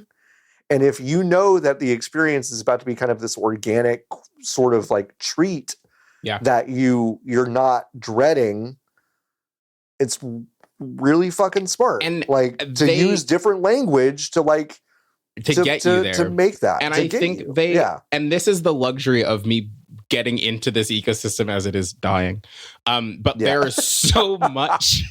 There is so much. How you know it's dying is that people are high-fiving you for apologize. No, this shit's over. Like, oh no, it's over. But it's like it is so good at meeting, and this is why I actually, and they know this. The problem with the thing is that the bike costs $2,000. Yeah. It actually isn't the fact that the subscription is $50 a month, because people do pay that to go to gyms that they don't go to every month. Millions of people across the country are paying more than that sometimes. A lot of people flush money like that down the tube every day. It's not I know that some of our listeners, again, I understand some of our listeners are going to listen to that and go like, what the fuck are you talking about? No, but I'm telling you that's why gyms are still open all the time. Yes. No, straight up, it's like the gyms work because people are paying money and then not using the services. They forget it and they feel like going and canceling is a personal failure. Or to be so clear, to credit the people who are paying for the gym not going, they make it hard to cancel, which is its own trap. To be so clear. Yes. Yeah. But the hardest part for Peloton is the fact that the bike costs $2,000. The best part for Peloton about the bike costing $2,000 is that the bike costs $2,000, so you better fucking use it. Yeah. So you're incentivized actually to show up to the shit, which means from a content like development and design perspective, you need to give me, the user, so much shit. And there is so much shit in there. There are 5-minute long cycle classes. There are 10-minute, 15 minutes. If they literally, the app will be like, how much time do you have on average? Yeah, right. Yeah. Because we'll tell you, we'll buzz your phone when we think there's a class coming up that you might like, based on the songs that you're liking, based on the classes that you've taken. And it's like, oh, you didn't get on the bike yesterday. Do you want to just like go on a walk? Actually, we have a walking class that you can do this walk for 15 minutes and we'll just log that, and that can go towards your streak. Do you actually only have 10 minutes today? You haven't been on the bike in 3 days. That's so fine. Right. Do you want to just meditate? You want to breathe? We have a breathing workshop for you. And it's like, you only get there when you're like, how the fuck do we justify the fact that these people have paid $2,000 for this bike, which is a bad problem to have and a really good problem to have. Yeah, but like, to their credit, they did it. I don't feel like every product maker or technology company like thinks that way. Because they just kind of go, we got them, and that's it. If it was easy, there would be more Pelotons. There is only one Peloton. And I think that is because it is really fucking hard to do what they have done. And this bike will not work in 2 years. But the other thing I will say, there is a world where they could tomorrow actually shut it off. They could say, we're not making any more new stuff. We're just putting it on, what's in there is what's in there. It's on maintenance mode. There. Right. Yep. And I think it would probably be, for people who still had the bike, I think it would actually probably be fine. Are people like hacking Pelotons? There's nothing to like put their own shit on it. So you can already, like, right now, because they know right now you can just log into Netflix, YouTube TV, HBO Max. Like it has apps to watch stuff. Sure. That's so wild. It is just a big Android tablet. Yeah. So like you could, I don't know what I think the problem with it is that like, I'm just like, if they shut down, if they don't, I can see there being this kind of weird groundswell of like, we made this fucking, like we're keeping the fire alive. Like, even if it's like, we're creating our own, I don't know. For sure. Yeah. I think the issue with that is that like, you would have to figure out how to get all the content down. Right. To then have it, you would have to host it. And that shit's expensive. Like they have a small YouTube, right? Like they're running a small YouTube, and they are not actually even serving the same videos to every single person at the same time all the time. Okay. So it's a really hard tech stack problem to solve. But I do think that when inevitably Peloton shuts down, someone is going to swoop in and be like, we're gonna keep it on, and you can still pay us. We'll pay for the library. You can still pay us, make stuff. And then you can just still. But that seems like an Apple decision 2 to 3 years from now. Mm-hmm. Well, cool. We're done. Sorry. Don't. Like I. If I'm honest, Nikki, truly, I could probably go another half hour on that and ask you some stuff. I don't know if we should. I don't know if we should. I just don't want the listener to be like, shut up. No, but it is interesting. But you and I can talk about it. Yeah, that's true. In our own time. In our own time. We don't owe you anything, listener. Hey, I didn't say that. That wasn't me. Let's answer a couple of Hive questions. If you go to vgbs.com/join, you can join the Hive. I should probably shout that out kind of at the beginning of the show. Some would say that's the best place to shout that out. Yeah, and not after we talked about the Peloton for 40 minutes. Jordan, if you want to go just back and cut a clean version of hey, go to vgbs.com/join, and you just want to move that to the very beginning somewhere. Yeah. That'd be great. If you do that, you can go to the Discord. Our Discord is discord.gg/VGBs. You can go to our Hive section and you can ask us questions. The first one is from, and I can never remember. Okay, that is Bone Chug Actuals, because Bone Chug Actuals has changed their visible name. I just want to make sure it was right. Where's the good burner on your stovetop? Great fucking question. Excellent question. What a good question. Really good question. Do you want to go first? Yes. I will be happy to go first. It is the front left. Mine is also the front left. Yeah. So that's the power boil one for me. Okay. Mm-hmm. Which I don't know if that's real. Does more fire come out of it? Absolutely. Yes. Yeah. Do I think it tangibly is faster? I guess I could just time it. I got nothing to do this weekend. Right. Yes. Yeah, report back. Yeah, I got shit. Yeah, you know what? Let me fucking... I swear to God. I'm going to stream it. No. I'll stream it. No. Listen. Do it. Reminders. No, I'm just going to... No, just go ahead and Sunday do it now and counter program the min-max giant bomb. Oh, yeah, that'll work. That'll be good. Anti-ice fundraiser that's going on. Which, by the way, as of this right, I think they've raised $150,000. Good shit. Hell yeah. Raised. That's awesome. Yeah. On Monday evening, remind me to time the boil settings on the stove and stream it. Great.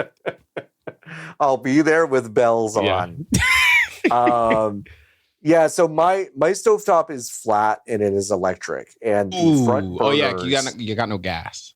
Yeah, I got no gas. The front burners, the one on the left is normal sized and the one on the right is bigger, and it has 2 heating zones on the right side. In my head, I go, that's going to be the better burner. It's not. It feels less efficient. It feels like it gets water boiling slower. And it just doesn't feel like the right setting for me. So the bottom left, the front left is really, really the key spot for me. My stove, because I just moved into this place in November, but the stove is new, and I haven't had a new stove ever in my whole life. And the difference between a new stove and an old stove is fucking crazy. Yeah. I don't gotta guess. When I put shit in the oven, I'm not guessing about whether or not it is heating evenly. I just put it in and I'm like, yeah, no, it's even, because this stove didn't exist before September of 2025. I think my range is kind of old, but the ovens here are pretty new, and it is the least confused I've ever been using an oven. Yeah, which is great, because my last stove was ancient and had never been maintained.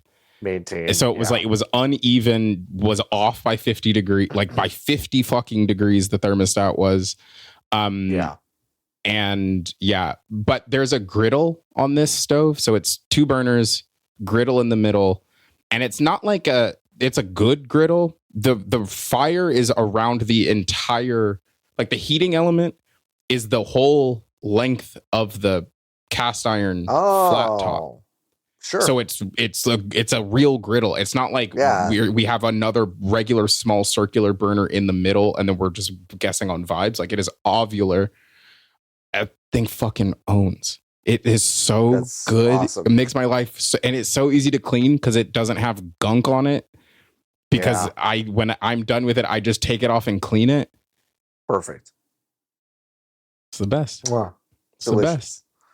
Delicious. Haneker asks, if you weren't allowed to talk about video games anymore, what would the new main topic of the show would be? The fucking bike, would the show be? Is the bike video games? Because I got more. I'll talk more about No, the I don't bike. think so. I don't think so. I think bike is not video games. You can talk about Great. bike. I'll talk about the bike. I we think could do for me, sports variety. Yeah, that would be easy. I mean, like I we've done it before. It'd be easy and fun.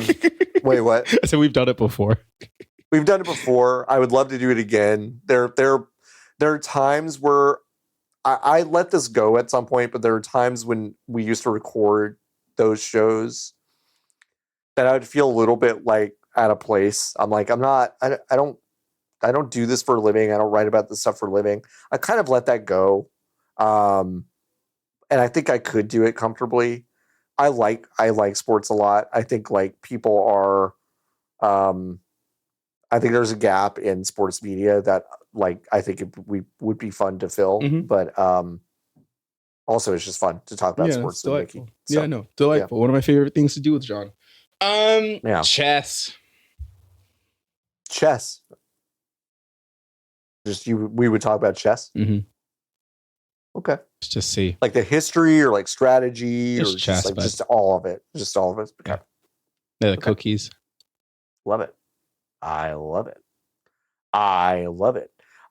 Jason asks, what other sports should Camelot Mario Golf, which should get a Camelot Mario Golf style RPG? Handball? Handball. Like Olympic handball, not child handball. Right. Like Olympic where they're handball. Fucking flinging it and stuff. I saw. Can I show you something, John? Yeah. You can show me something. I don't know how this is going to play on the program. I'll describe it if I can. It's also going to require me to remember what the name of the fucking sport is. Highlight? No? I'm not going to remember. Fuck. Will Niki remember? No. Hold on. Apparently not. Hold on. Ask another question. Well, I can answer this one. So Grace asks, is an MBA worth it?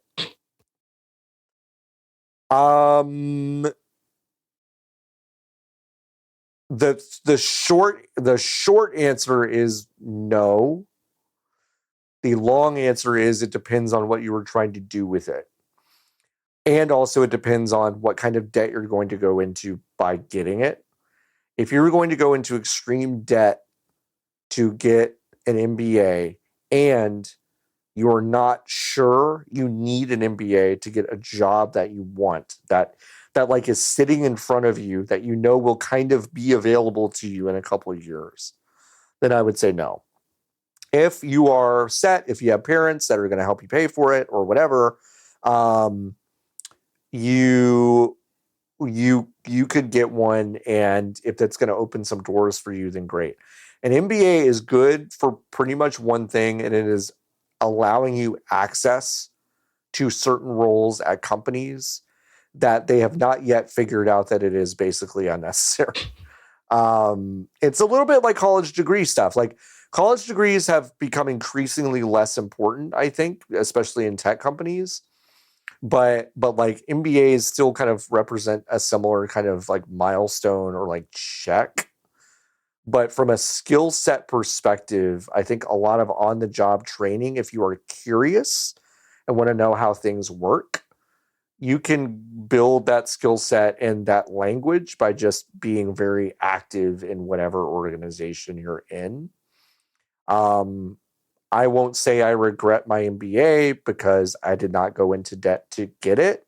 And I also was glad to have it when I got my most recent job because it allowed me kind of immediate access to a level that I would not have been able to get before. But that's about it. I enjoyed working with some of the people I did. Like I worked with like one of the sound designers of Metroid Prime. Like he was getting his MBA at the time. Like you know what's crazy is that I didn't really think enough about Tommy Tallarico to ask about him at the time. Yeah. Hold on. You just texted him. Sorry, right? I'm just making a note to see. I need to ask him about it. Okay, I'm gonna remember that. So yeah, that's my answer, Grace.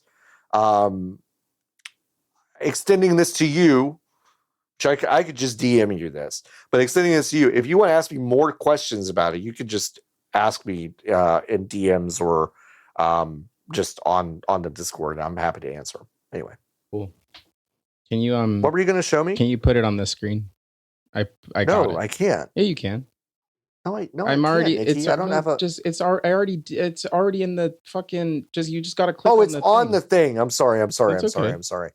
All right, here we go. It's called Tchoukball. Tchoukball. Okay. John, I've seen so many clips of this sport. Okay. Gun to my fucking head, I could not tell you how it is played. What it is, okay? How it's played. Here we go. Okay, so it's not. Okay. Right, so that's not going. Okay, no, so wait, hold on a second. Before you leave, wait. Shit, fuck. What? It's fine. Just there's one comment. It's just from magazine.adventure, and it just says, send me this post. Okay, anyway, sorry. Hold on. I want this account. Oh, there we go. Okay.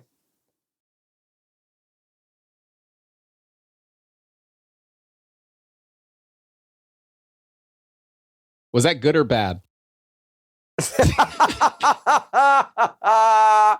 Okay. There are God. I'm actually kind of mad that now I have to describe this. Hold on. I'll give you one more. To see if you could. Okay. Why did he throw it that far? Why? Why are they doing this? Why are they doing this? Okay.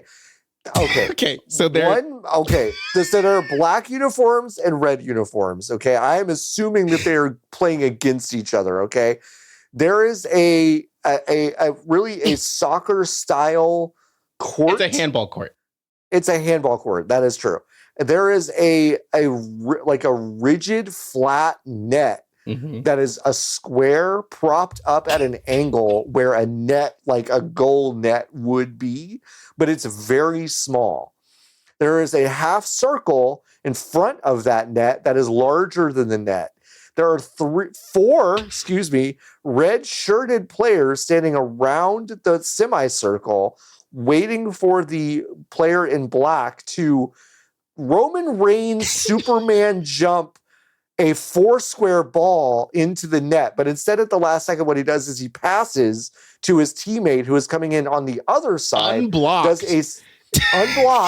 And does another Roman Reigns style Superman punch, spike of the ball, which then ricochets past the line into one of the red players. I believe what's happening here. Hold on, what's the score? What do you mean? It's not posted anywhere. Yeah, no, there it is. It's the scoreboard's in the back. Oh my God. It's 53 to 30. 36? Yep. So I have no idea. Fucking clue. No fucking idea. I have watched, John, so many clips of this sport. TCHOUKBALL. I don't know. And I want to be clear. This culminates in the player in black spiking a ball against the net. It flies out and hits one of the red players and just kind of bounces off screen. Can you hit play one more time? Yeah. Just like, okay. And the players in black are celebrating. Niki, I did not think they scored a point on this because I thought it got blocked. No. Okay. but I think it's good. But they are celebrating. Yeah. The commentary, the comment, like the words on the post that Tchoukball.global did outside of the fucking hashtags that they did, which by the way are hashtag Tchoukball, hashtag handball, hashtag volleyball, hashtag football, hashtag basketball. Anyway, all it says is too smooth. This was a good play. I have no fucking idea. Why does it start with one of the black team members on the other side of the court? Doing a cross court, what feels like a 100-foot at least, maybe pass. It is a big pass. Yes. Across the court. What's going on? Oh, I figured it out. Actually, I've actually genuinely figured it out. Okay. The black team players can score on either goal at any time. Okay. There are only 7 defenders on the court. Okay? Okay. They have to run back and forth to decide which one to guard based on who is on the other side of the court. I believe there are only 3 of the other team players that are trying to score. Wouldn't it make more sense for this man here in a 1-on-3 situation if he can run the baseline? If he can run the baseline, I don't think he can step past the semicircle. But yes, but he would be, if he instead turns to the left and throws the ball. Hey, by the way, audio listeners are getting a refund this week. No, you're not. I'm just kidding. But I just don't. But we're trying to describe it, but it is hard to describe. We don't have to anymore. No. What is your question? Because I think that is why can't he score here? Why doesn't he try to shoot here? He can. What I think the calculus he is doing is that he is watching one of the other defenders. They're leaking out. They were running toward him, and he decided, instead of this, I'm going to throw it back to my teammates. Okay, sure. Oh, wait. Oh, wow. Why doesn't there are more? There's a lot of guys. There are a lot more. There's a lot of guys. Uniform guys than I thought. So I actually don't understand this now. So this fake. So you must score if you get it past this line, off of the fence. Off of the semicircle, off the fence. So Correct. He fakes it, right, to break this line up in order to get them to rotate over to the other side. Over to the other side, yeah. The defenders have to cover less space than this attacker does. Correct, yeah. But then why does this fourth man not cheat in? By the way, all these players have the thickest knee pads on, I think. Because otherwise they'd be fucking exploded like slam ball. They're all moving like the lead singer of Future Islands in that David Letterman video.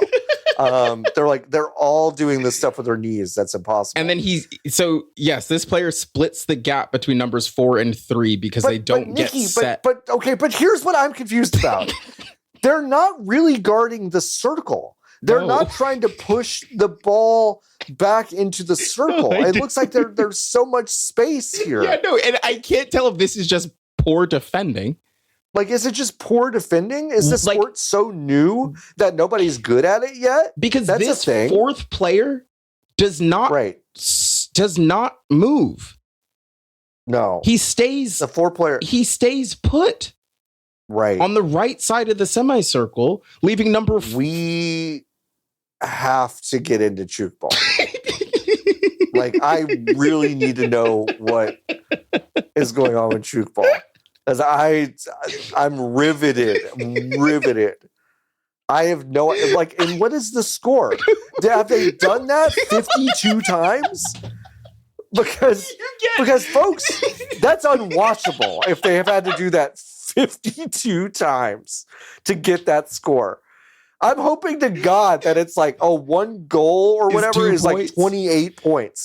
Like, please, it has to be. Entirely inscrutable. The computer showed it to me and I watched it and I was like, I don't understand this at all. That's unbelievable.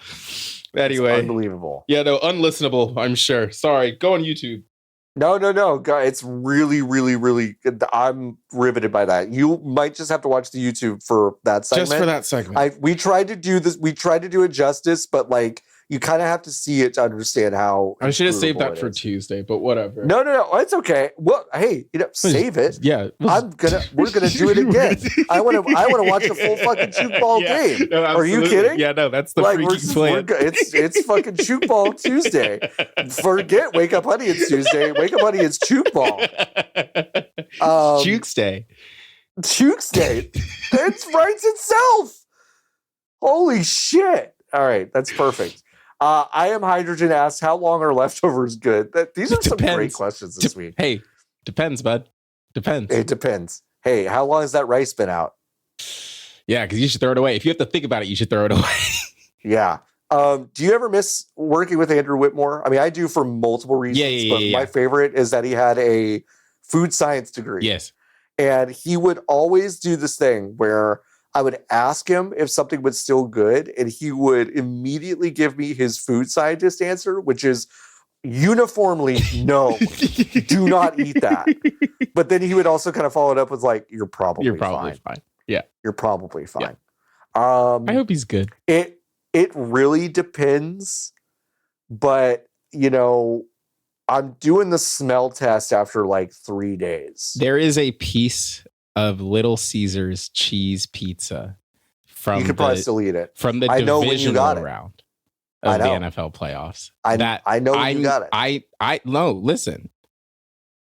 I might eat it later. Yeah.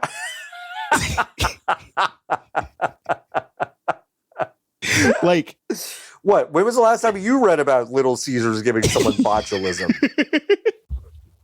I haven't read to one. Put the botulism in the pizza for me to get it. You know, true. That's true. Yeah.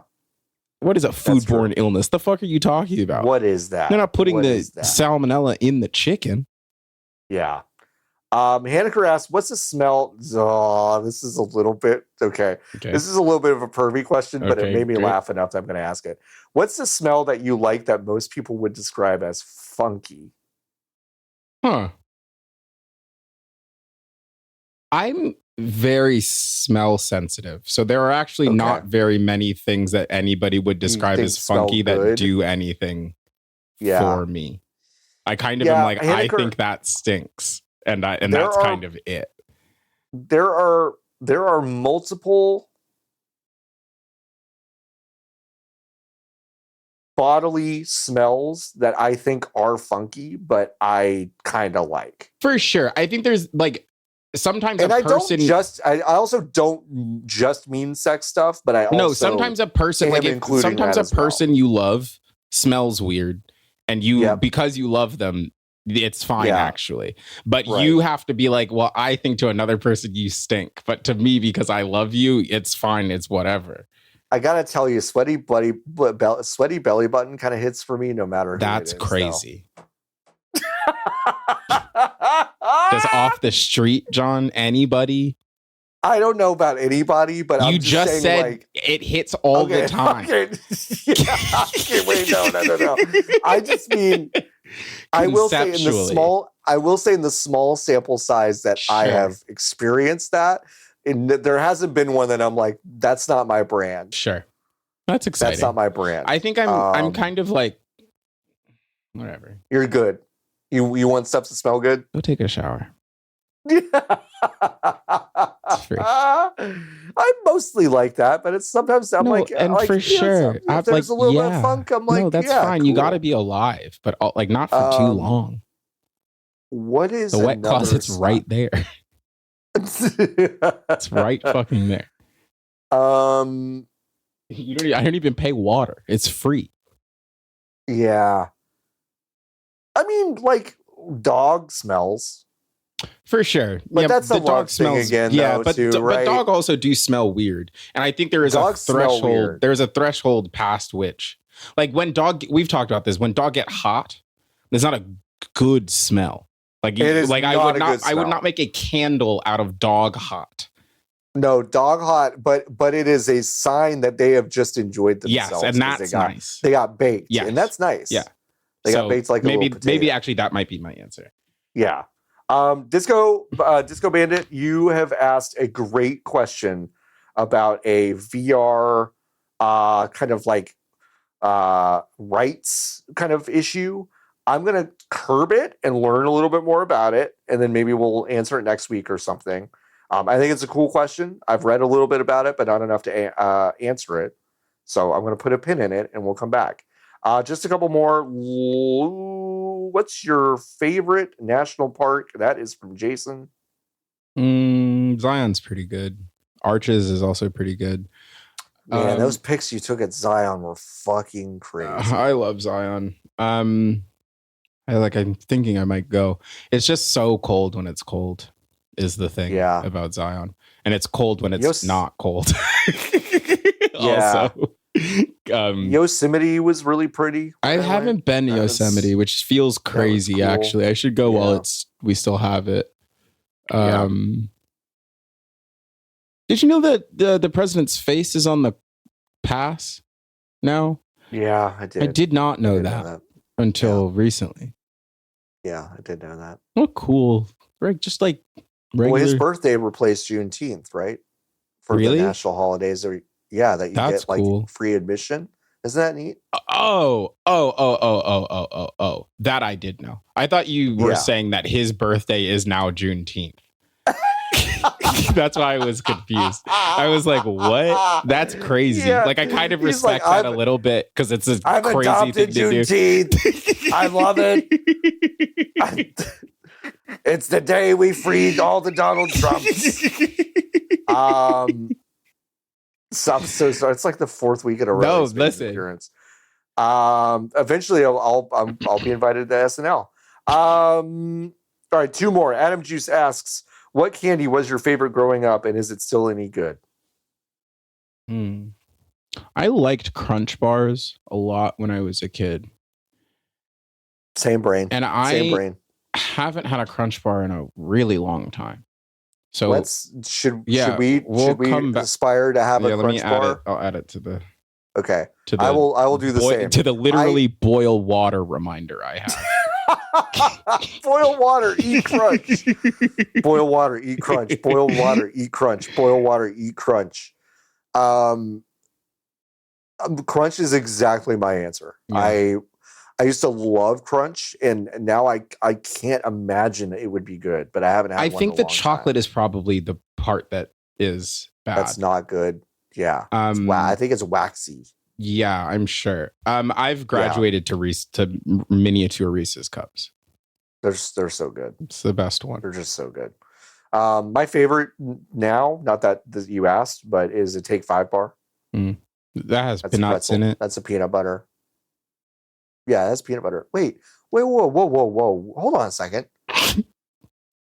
It's different. I thought you were like super allergic to nuts. No. You're not allergic to peanuts? I can have like 3 mini Reese's before it becomes an issue. Okay, so all right, folks. For everyone hoping to poison Niki Grayson at some point, it's 4 miniature cups. Okay, 3 is not enough. 4 is going to get 4. You past the threshold. You know the Reese's bars? Yeah. So I'm not a fan. I don't love those. I love those. Yeah, I can only have ratio. I think the ratio. I also think that there's more chocolate. Like the chocolate is more, and the peanut butter is a little more also, but the ratio is different. Anyway, I can only have 1.5 squares off that bar before it becomes a problem. And the thing that is confusing to me is that the ratios are different. So it's not like I can't square the circle. I can have 2 regular Reese's cups. A-okay. Yeah. So there's something about the ratios. Don't really understand it. My body's weird. That's fascinating. We got one more question this week, and it's from a Lovic.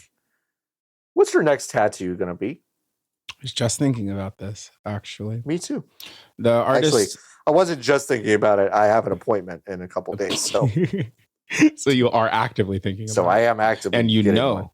And I know. The artist that I wanted to get a tattoo from moved to Portland, which is annoying for me and my desires. So I'm actually not 100% sure. I still am like I don't want an identifiable thing. Yeah, I prefer a shape. Yes, do. So we'll see. You got the nebulous stuff. Yeah, nothing has called to me, which is how I know that it isn't time, because the last 2 I got was like, oh, I know I want this right now. Do you want to talk about your other 2?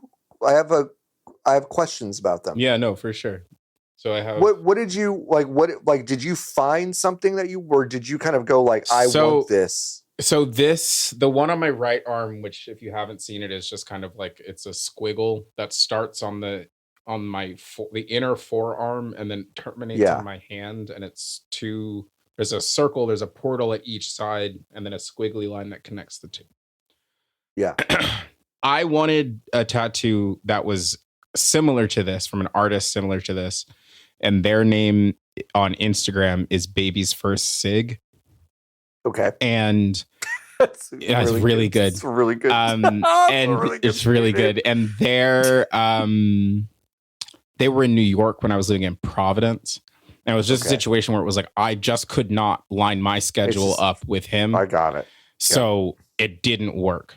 Then I started digging around like more local to Providence. And then I saw a person somewhere, like I was out, and they had a similar like squiggle tattoo on them. And I was like, where did you get it? Was at the bar that was downstairs from my house. And I was like, where did you get this tattoo? And then she was like, oh, Sophia Sparkles on Instagram. And now Sophia moved from Providence to Raleigh. So if you're in North Carolina, you can go. You can go. But literally it was like, I could not make this similar style work. And this is like, it is different to be so clear. But that's the journey on this one. I just wanted a squig. The color test, because she was like, I don't tattoo brown or black skin without doing a color test first, and I'll do whatever you want. Boy, I thought the sentence ended there for a second. I was like, that's wild, Niki. We need to I still unpack that more. I still went. I thought it would be cool.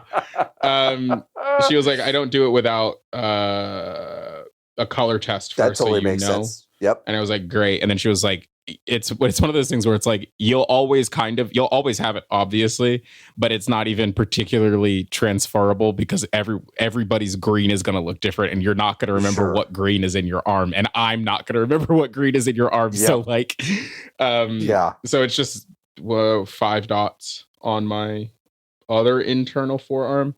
And then the one on my left arm is just some like water droplets. And it's like, it's on the crease. It starts at the bottom of my bicep and then goes over the crease of my arm. And I like the way it moves when I move my arm. Mm-hmm. That's fun. And that's what I have. Okay. That's what you missed on Glee. Fuck. It's my favorite way to end a voice note. And that's what you missed on Glee. It's so fucking funny to me every time. It's really good. It's really good. God, I remember when you made me watch some Glee on. When it was good, right? Like, and you had a good time. Christ alive! You had a good time. Remember when Jane Lynch did Super Bass by Nicki Minaj? I do. Yeah, I remember that. It's really good. We loved it. I wish that show was still on. They should have killed Ryan Murphy. 18. So much of that cast got fucking killed. And they didn't do Ryan Murphy is crazy. It's wild. Yeah, it's really wild. Donald Trump wouldn't be president if Ryan Murphy died instead of the boy. What the fuck's his name? No one's quite sure. You know who I'm talking about. Not the child pornographer. Niki, that's crazy. Maybe though. Maybe you just say shit at 2 hours and 40 minutes into a podcast. Nobody's listening. Listen. We could have lost Ryan Murphy, but instead we've lost Catherine O'Hara. Yeah, I know what the fuck. And it's like it's crazy. All right, Lovick. I think you know what I've got, but I've got a tiny Texas. That was the first one I did. I have a cactuar. I have a bullfrog on my leg. I have a rose on my leg. I have a cowgirl on my arm. My tattoo artist Jess, tattoo friend on Instagram, TAT2 friend. The sequel. Great. The sequel. She's here in Arlington. Her partner is also a tattoo artist and is doing a tattoo for me on Sunday. Just hours after you probably listen to this. I I almost, you know what? No, yeah, like I'll say it because it'll be unveiled the same day that I get it. It's Mr. Peanut cracking himself. That's awesome. So that's really good. I drew it on one of his flash sheets, and I was like, "That's really fucking funny, and I want that." And that's so great. He was like, "I'm excited to give this to you." And the electric state, how does that? I know. And now I can say, like, this is what happens when you don't watch Mr. Peanut in the electric state, is he cracks himself. That's awesome. He also posted an additional piece today, actually, that is a Tex Avery Wolf doing the heart eyes. And I kind of want that too. Also. So I'm texting him about adding that. It's 2. They're not super big. I don't know where I'm putting them yet. On the body, probably, huh? Yeah, somewhere, but I don't know where. Ask him to tattoo a paper towel. Yeah, can you just do this? Don't use the needle, though. It'll go right through. Yeah, just put it on a paper towel, take it home. Just draw it. Yeah, so those are my next. I'm going to get a bigger piece at some point on my chest because I think that'll look cool. Mm-hmm. But I don't have like any sort of tangible plans for that yet. I don't think I'm going to get any like realism. It's probably going to be mostly trad work. Because I just love trad wives. I love trad. You just love the lifestyle. Catholicism. Yeah. I just love all that stuff. Yeah. Thanks for asking about our tattoos. Those are next ones. Folks, we've gone 2 hours and 40 minutes. This has been a long one. It's been a fun one. I've enjoyed where it's gone and how we got there. But it's time for me to go eat some lunch, some dinner. Nope, I believe I have some Southwestern egg rolls from Chili's waiting for me in the kitchen, which I'm very excited about. Very excited about. So I'm about to go eat those. But first, let's read the brand new review that we got just days ago from Browns LOL. Sorry, I talked shit about your soccer team. Niki, that's fucking incredible. I didn't even think about that. That's your amazing. Soccer team is fun. We didn't even know. It is a review, 5-star review entitled Favorite Video Game Podcast. 4-star runtimes, 4.5-star humor and discussions, 5-star mentions of 2016 Cleveland Cavaliers NBA champion Timothy Mozgov. Yeah, buddy. Which is... That's our guarantee. I mean, if we're framing one review, it might be that one. It should be that one. To be honest. It should be that one. What was I going to say?